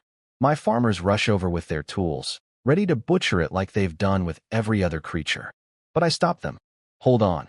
A regular farmer butchering an epic boss? That's like using a plastic knife on a Wagyu steak. Criminal waste. I pull out a recruitment order from storage. Normal quality, white grade. Then I look at the upgrade options. Normal recruit order, 50 spirit stones. All the way up to legendary recruit order, 500,000 spirit stones. 500,000 for one farmer. Am I insane? Yes. Yes, I am. 500,000 spirit stones. Legendary recruit order. Do it. The golden token materializes, engraved with a farmer carrying a golden pickaxe. Because apparently legendary farmers mine with solid gold tools. Fashion and function. Recruit. Outsteps a middle-aged man. Plain face. Humble posture. Calm eyes that radiate. I have seen everything, and I am impressed by nothing. He kneels. This humble citizen greets the Lord. I like him already. Rise. No need for formalities. Best of all, he has an own name. From now on, you're Farmer 1. What a wonderful name, he says with genuine admiration. Thank you, my lord. He likes the name. He complimented the name. After the Empress ruined my naming privileges with the dragons, finally someone appreciates my art. I check his stats and nearly pass out. Farmer 1 quality. Golden legendary combat power. 7 stars. Stronger than me at level 1. Traits. Divine farmer model worker divine farmer. Gathering, mining, and processing efficiency times 10. Yield times 5. 10% chance to upgrade material quality by 1 tier. Capped at legendary. Model worker. All territory farmers gain 20% work efficiency. 10 times efficiency. 5 times yield. Random quality upgrades. This man isn't a farmer. He's a one-man industrial revolution. Farmer 1, butcher this tiger. He looks at it, eyes widening. An epic demon hero. My lord is truly remarkable. Then he waves his hand. Green light envelopes the corpse, and the notifications start cascading. Tiger meat. Divine farmer activated. Yield times 5. Epic tiger meat times 5. Tiger bone. Divine farmer activated. Yield times 5. Epic tiger bone times 5. Tiger whip. Divine farmer activated. yield times 5, quality upgrade, legendary tiger whip times 5.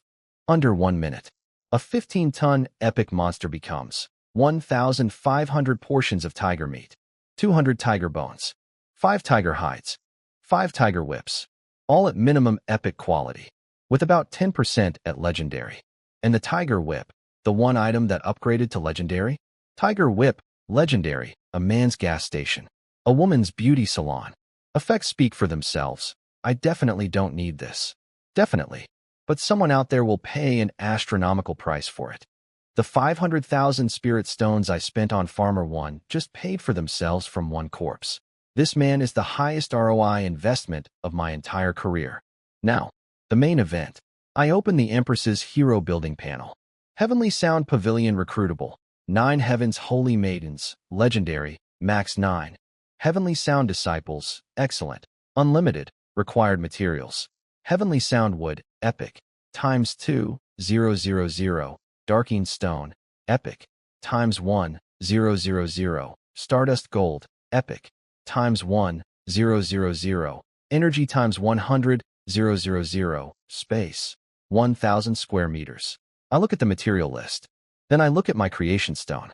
Then I look at my 5 million spirit stones. Then I look at the material list again. This is going to hurt my wallet in ways I can't even comprehend yet. But at the end of this road, 9 legendary troops. Unlimited excellent troops. The Empress's personal army, commanded by her at A rank buff. Worth. Every. Stone. Let's build a sect. Alright, building the Heavenly Sound Pavilion needs 3 special materials. Heavenly Sound Wood, upgradable from normal wood, Darking Stone, upgradable from normal stone, and Stardust Gold, which needs gold ore. My territory doesn't have a gold mine yet. Time to crowdsource. I pop into the zone chat. 10,000 spirit stones for the exact coordinates of a gold mine. First come, first served. The instant my name appears, the chat goes absolutely feral. The legend himself speaks. Honey, come look. God is posting in chat. Can you tell us what the excellent chest dropped? With your luck, it was probably an epic item, right? One guy is having a spiritual crisis. There was an F-rank Green Waters Blue Mountains talent right in front of me, and I picked Spiritual Ignition instead. If heaven gave me another chance, some girl types. I'm 18, fair-skinned, looking to warm Big Brother Jiangchen's bed. A dude immediately responds. Sis, let's chat privately. I'm the most famous person in this entire town. One message, and I've got groupies, investors, and aspiring concubines flooding the chat. Wei Ming, sharp as always. Gold mine? That's a rare resource. Did you get a rare building blueprint? Good eye, Wei Ming. Yeah, it's for a building. Not wrong. Just leaving out the part where it's an epic troop building that recruits legendary soldiers. But sure, a building. Wei Ming asks for my coordinates so we can find a mine nearby. I respond by posting a single item, anywhere door.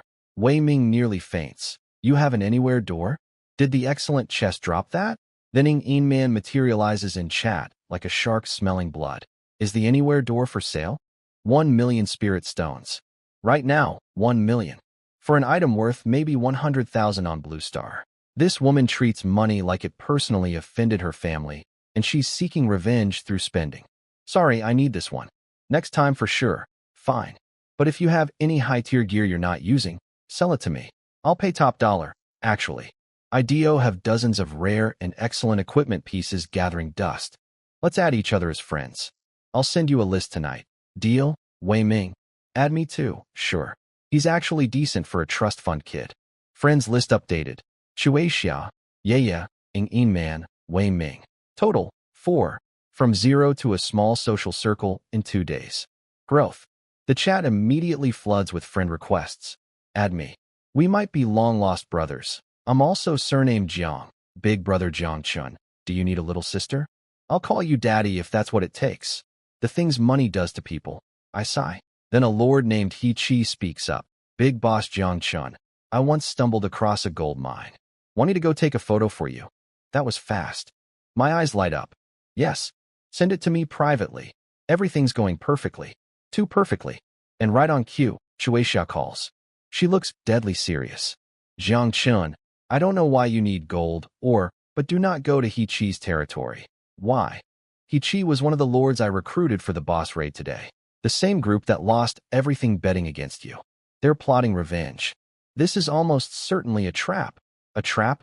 I say, my face breaking into the biggest grin. You mean dozens of lords, dozens of heroes, and thousands of troops, all gathered in one place, waiting for me. Shueisha, do you have any idea how much energy that many units are worth? She stares at me through the video feed, processing what I just said, and then drops her head into her hands. Your brain works in a way that makes me question reality. The most important quality of a lord is being steady. I remind her. Don't worry. I won't do anything rash without complete confidence. She exhales. Good. I trust you're not impulsive. I end the call, look up at the sky, and clasp my hands together. Dear Heavenly Tao, please let this be a real trap. I have never prayed this sincerely in 2 lifetimes. 10,000 spirit stones for a gold mine is nice, but the energy from annihilating an entire coalition? That's priceless. Dozens of heroes, thousands of troops, all voluntarily walking into a valley to ambush me. The guy with 12 legendary dragons, a 234-star empress, 12 epic goddess warriors, 4 towers of heaven's wrath, and 12 excellent centaurs. They think they're setting a trap. They are setting a trap. They just don't realize they're the bait. Meanwhile, Hichi is apparently giving a rousing speech to his coalition of broke, angry lords. Heaven wants to destroy Jiangchun, so it first makes him arrogant. The gold mine is in a valley with only 2 entrances. Once he's inside, he's finished. Someone raises a concern. But his hero, Hichi, cuts them off. So what if it's an epic hero? We have 1,000 troops. Focus fire, and even a legendary hero would kneel. Oh Hichi. Sweet, bankrupt, vengeful Hichi. You have no idea what's coming. And the best part? I get a free gold mine location out of it too. Hichi and his band of broke, angry lords are apparently having a full ceremony before their ambush. They're calculating my net worth, at least 5 million spirit stones, swearing blood oaths, and planning to conquer the entire Newbie town. Overthrow the corrupt Qing dynasty, conquer the stars. Someone get me a bowl for the blood oath. They're literally doing anime villain warm-ups before trying to rob me.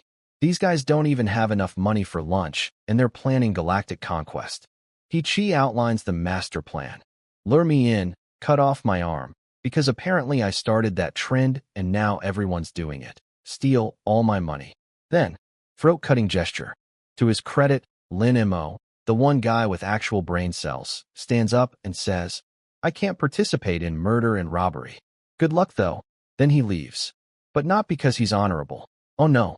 He's hiding 3 kilometers away with his excellent hero's pet falcon, using shared vision to spy on everything. His real plan? Wait for both sides to destroy each other, then swoop in for the scraps. Mantis stalks the cicada, unaware of the Oriole behind. Except none of them know that I am the Oriole, the hawk, and the nuclear missile. 2 hours later, Hichi finally reaches the valley.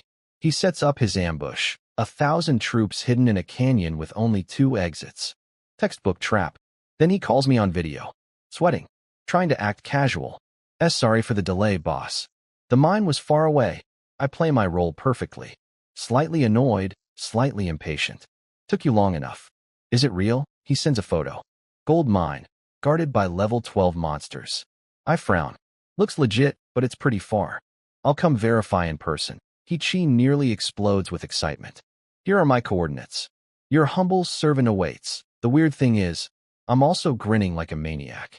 He thinks I'm happy about the gold mine. I'm happy about the 1,000-unit buffet, waiting to convert into energy. I open the anywhere door. Cynthia and Giselle step through first, scan for immediate threats, then signal clear. I walk through with the Empress and 10 goddess warriors. Farmer 1 and some regular farmers follow behind. Hichi sees the Empress, gorgeous, regal, radiating murder energy, and gulps. Then he sees 12 golden-armored goddess warriors with lightning crackling on their spears, each one built like a divine supermodel. But then his eyes narrow with GLE. No centaurs. No half-horse muscle units. He thinks I left my best troops at home. Oh, buddy. The goddess warriors are my best troops. You just don't know that yet. Welcome, boss. The gold mine is just a few hundred meters into that valley. I pat his shoulder. Good work. Come with me to verify. He practically jumps backward. Me? No, no, no. I'm too weak for level 12 monster territory. Way too dangerous. Translation: I'm not getting anywhere near your hero when the ambush starts. Fair enough. I let it go. We enter the valley. The Empress walks beside me, lips barely moving. My lord, approximately 1,000 low-level troops hiding within a few hundred meters. Combat power mostly 10 to 30 stars. Shall I eliminate them? Not yet. They're too spread out. Let them come to us. I also have another reason. I'm about to kill dozens of human lords. In the battlefield, might makes right, but I'm not an idiot. I need them to attack me first. I need witnesses. I need to be the victim. Cynthia, I say quietly. When the Mind Guardians attack, make the fight look difficult. She blinks. Difficult. Struggle a little.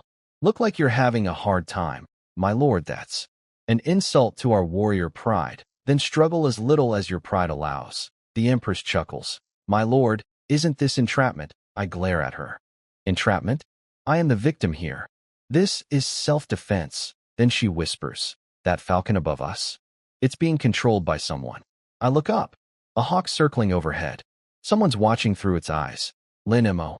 3 kilometers away. Playing the long game. Waiting for everyone to destroy each other so he can play cleanup crew. So we've got He-Chi and 1,000 troops thinking they're the trap. Lin Mo hiding in the forest thinking he's the clever one. And me, the guy with a 234-star Empress, 12 epic goddess warriors, and a legendary farmer, knowing exactly where everyone is. The mantis stalks the cicada. The oriole watches from behind. But what none of them realize is that the tree they're all sitting in is about to catch fire. Well then, I say, cracking my knuckles as we approach the gold mine guardians. Let's put on a show. Inside the valley, my goddess warriors are putting on the worst acting performance in the history of theater. Abigail. Commander, I have never fought such a difficult battle. Casually dodges an arrow that wouldn't have hit her anyway. Olivia. When can we actually try? Lets an arrow bounce off her divine armor, leaving. A white dot. Amanda. Oops, I accidentally killed another one. Genuinely distressed about being too good at her job. Cynthia sighs. Sisters, just hold on a little longer. Giselle. Coaching. Amanda, sweetie, you've killed 3. That's not struggling. Tone it down. I'm watching this with a completely dead expression. The Empress is next to me, biting her lip, trying not to laugh. These 10,000-year-old immortal warriors can conquer armies, but they can't act. Mercifully, the ambush triggers before anyone looks too closely. Ha ha ha. Troops pour from both valley entrances. Human warriors, demon beasts, elves, dwarves, even a squad of ultra-rare Zerg hydralisks. They swarm in and stop 50 meters away.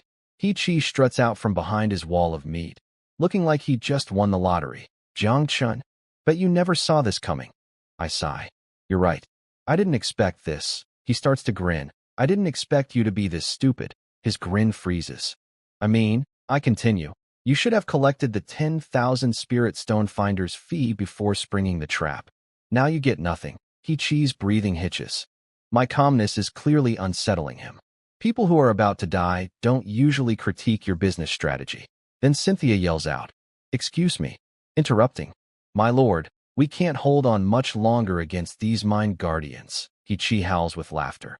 Look at your precious warrior women, Jiang Chun. They're getting beaten by common monsters. And you're standing there bluffing? One of his lord buddies, eyes practically popping out of his skull, adds. Also, make him hand over those female warriors. I've never seen troops that well built. I look at these people. These greedy, delusional, small-minded people who cornered themselves in a valley with me and think they're the predators. The last trace of mercy in my heart evaporates. What a fine night for killing, I say quietly. Then to Cynthia, since you can't hold on anymore, go ahead and stop holding back. Cynthia takes a deep, relieved breath. Sisters, unleash full power. Boom, boom, boom. 12 simultaneous explosions of lightning. The restraints come off. Every goddess warrior drops the act and goes nuclear. Thunder fills the entire valley. Lightning arcs between the canyon walls. The Mind Guardians, level 12 monsters that were supposed to be giving them trouble, get annihilated mid-scream. The struggling warriors were holding back so much that full power looks like a completely different species showed up. The Empress nods approvingly. Extreme build soldiers. At equal level, they'd match legendary troops. And she's right. I leveled them all to 7 before coming. Cynthia's physical stat is now 186. Her growth rate matches my legendary dragons. And with their innate thunder equipment that scales with their level, they're basically walking artillery systems shaped like supermodels. If I ever upgrade them to legendary quality, they'd eat dragons for breakfast. Now let's check on our brave ambushers. He-Chi is making sounds that aren't quite words. Just noises. Broken vowels and consonants struggling to form the sentence. What I asked that. Lightning illuminates his face, twisted in pure animal terror. The lord who wanted my goddess warriors handed over. He's sitting in a puddle. And I don't mean a water puddle. His pants are soaked and it ain't rain. He-Chi's survival instinct kicks in. If Jiang Chen lives, he'll hunt us all down one by one. We have no choice. Charge. Swarm him. Credit where it's due. The logic is sound. They've already committed. No going back. So dozens of heroes and hundreds of surviving troops rush forward in one desperate wave. The lords themselves, of course, step backward. Heroic leadership at its finest. I look at the charging horde. Good tactics, bad army. Empress, yes, my lord. She steps forward, draws the crimson holy word, and whispers, blood arc, draw, slash, sheath. One fluid motion. A crescent of blood-red sword energy, dozens of meters long, sweeps across the valley floor at a height of about 4 feet. Everything it touches gets bisected at the waist. The front wave, hundreds of troops, humans, demons, hydralisks, everything, cut clean in half. Rare troops, elite troops, all of them. One swing.